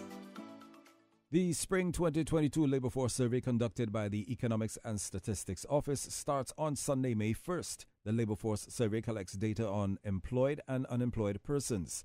Trained interviewers with ESO ID cards will visit randomly selected households in all districts. The interviewers will exercise appropriate COVID-19 protocols using personal protective equipment. The interviews are confidential in accordance with the Statistics Act. No individual data will be published or disclosed. Survey data is exempt from freedom of information. For more details, please call the ESO hotline at 516-3329. For medical lab services in Cayman, go straight to MedLab. Blood test, x-ray, and mammogram, all of that is MedLab. Affordable fees and friendly service, a full professional team. MedLab is always comfortable, MedLab is always clean.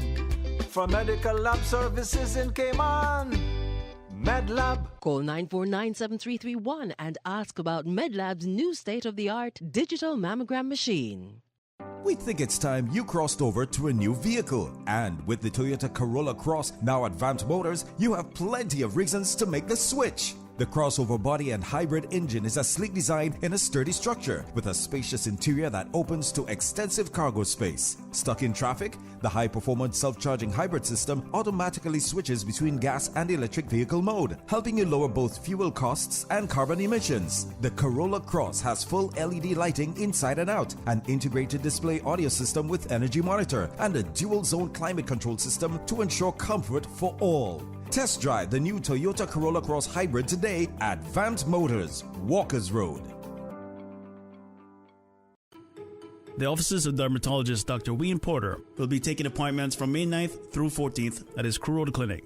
Appointment slots are limited, whether you're seeking advanced skincare, Botox, filler, cosmetic skin enhancements, or simply looking to reduce wrinkles. Dr. Porter offers us full-service dermatology and dermatological surgery practice. For more information, email drportercayman@gmail.com or call 946-9020 to book your appointment today. That is 946-9020. How would you describe WHA AH SAYIN? A language, history, and culture show on Radio Cayman 89.9 and 93.9 FM. Okay, I like that definition. Now let's get back to the show. See what I say? Hey, good afternoon. Welcome back. And thanks again to not just the wonderful company and insight, but I think Mr. Jairus Miller. Oh, thanks. And including Rebecca. And the last caller in particular, it's easy to ignore the things that you probably have taken for granted for so long. And even though, as much as we've, in a very, very insightful way, recall what's happened, the catboat was the first utility vehicle. It really did everything for everybody. Well, that's what I'm appreciating. Right? I mean, what would be your final words? Well, no, part one of the final words. But as you said, though, I think it's true. The notion in architecture, form follows function. The catboat definitely embodies that. Embodies that. And it brings it back. I can see if Mr. Solomon, when he called earlier, doesn't mind me saying how much I really admired his passion. And I wanted to say, he's kind of like me. He's not a, I don't remember him being a nautical person. No, but naughty, but not nautical. So you saying? I thought but it does, stuff like this gets in your DNA. Yeah, man. I mean, like I said, I'm a land person. All day, I wait for you to come back. The thing I liked about talking to Mr. Solomon is the connection he's making now. A deep connection. Well, me too. That happened with 16 years old or so for me, a long, long time ago. Mm-hmm. And it really you start to see where you came from and how these things represent the strength of the forefathers and stuff that were here. You know what I mean? You grew up with but just in the like I said, the fine art aspect of it, the craftsmanship, the ingenuity and all that stuff. like what we talked about, the Swiss Army knife. Like usually when you get a multi-tool, it's not good at nothing. Nothing, yeah. It's good at half doing, half-assing everything except one, not one thing. Yeah. But like what you said, they achieved good at pretty much good at everything that it was designed for. Everything it was designed for. I mean, as a work boat, as a pleasure boat, as a as a sailing boat. Yeah, as a sailor, I have it here as a sailor, as a pulling. I thought about pulling. They're just transporting and pulling it. Pulling, maybe sculling. Paddling, sculling. They're just dragging. I mean, pulling as in that. Using the pole. All that stuff. The paddle. I mean, the whole paddle. I got a thing with the paddle. We found out the paddle. They got one original one left. You should have it in Turtle Center. Yeah. That is actually. I researched it. It's Mosquito Indian with the handhold, the iconic kind of handhold, ergonomically done handhold. It floats, so you drop. You goes overboard. It floats, so you can go get it. It can use it as a rudder. It's sturdy enough to use as a rudder. I mean, you think of primitive cultures don't have. Everything was utilitarian on this boat, man. I mean, but that stuff that worked. And listen, it's not like Mr. Jairus or but not it was these amazing geniuses when they worked for the first time. Everybody made mistakes over the years, but they kept what worked and they got rid of what didn't work and they refined this thing down to where it is. By the time it got to us, it was done refined. I think too with the catboat, what it shows. I mean, Jairus, you talking about being 16 and sort of becoming enamored with it. I sort of think that was just within about 70 years or less. No, I don't mean age. I'm just talking about the design of the boat. Yeah, 1805 or something like that is when Mr. Jairus did it. 1905. Sorry, 1905. Right. And when you look at it, we probably just in a cursory overview. The catboat not just moved between, Grand Cayman in the back and Little Cayman. It went up to the New England coast. It went across to the Nordic countries, right? And then all Central America. Yeah, and this is not anybody that sails. The keel is in there. It can be crank, but look at how skilled it is to sail it. And while it's crank when it's empty, the more you load this thing down. Hold on, what is crank? Please. Tippy. She'll, as you said, turn over, she capsize. Capsize. But the more weight you put on the boat, the more stable the boat becomes. Right. And you look at how the boat. You can't. It's not crank at all when you got 15 turtles in it. And then you look at the connections that really. So even thinking ahead for the loaded, how it is loaded. Yeah. How we race it. Is why he say, okay, you have to be careful not to scoop water out because it's empty.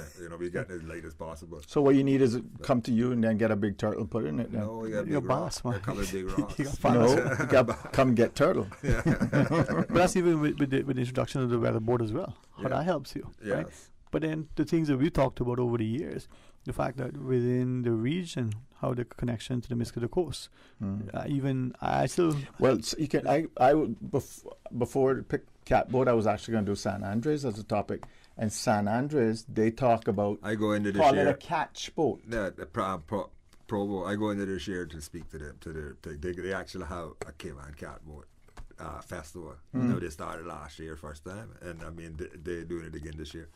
Same catboat that we got down here. Caymanians went there and talked. Yeah. Okay. They sold it, and they got the Caymanians will go over there. They will get something sweet. They would trade them turtles for this and catboats and stuff. They would sell the catboats. Yeah. So really, we hear a trip coming up for a remote broadcast. That's sweetness.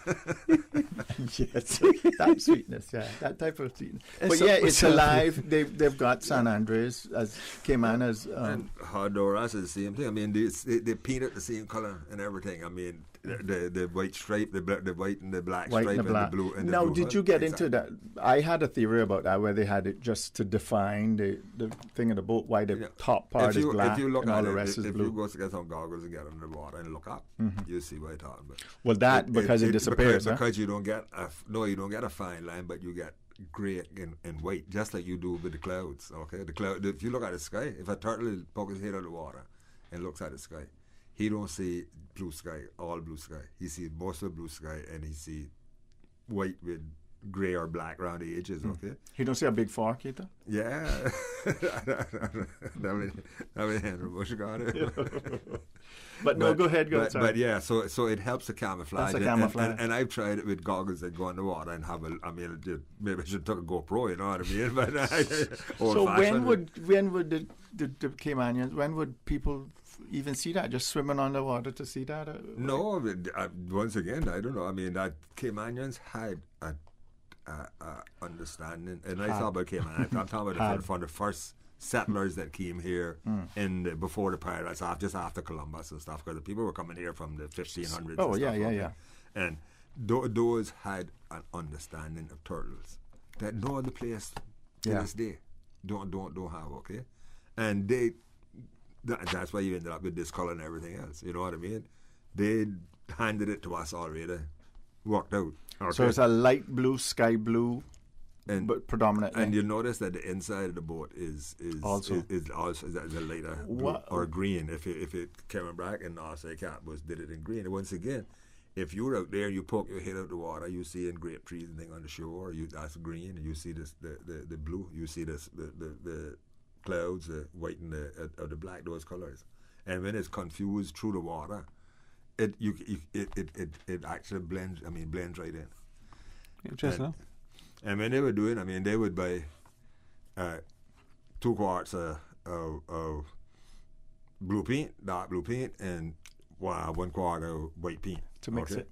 Yeah, so and that translates. So you do the stripe, and then you mix that translates into architecture. Like you'd call it your house. You decorate your house with them colors and all that stuff. So and you paint outside with the blue, and then when you laugh, you throw the white and the blue together. That's the color inside. You know. On it. And it'll help to seal the boat too. Yeah. We'll combine that with the future show. Yeah. All right. Really, thanks so much, man. Wow. Mr. Jairus, always a pleasure, so we'll invite you back. Maybe we'll include another 1 or 2, and we'll come in. And then we'll even provide some turtles too. There you well, go. you have a you resource? might be involved in that though. Yeah, you have a resource, sir. You can talk to them. All right, see what I can do. All right, set you up for that. We can fix you up with that. That's not a problem. Yeah. Wow, thanks for that, Jairus. Yeah, gents, thanks very much, man. I really appreciate it. Thank you for inviting me. I mean, I appreciate that. So I think anyone listening who's living in this country, be very mindful that it's a beautiful history, significantly. Part of who we are is tied to our sea, and the catboat plays an indelible role.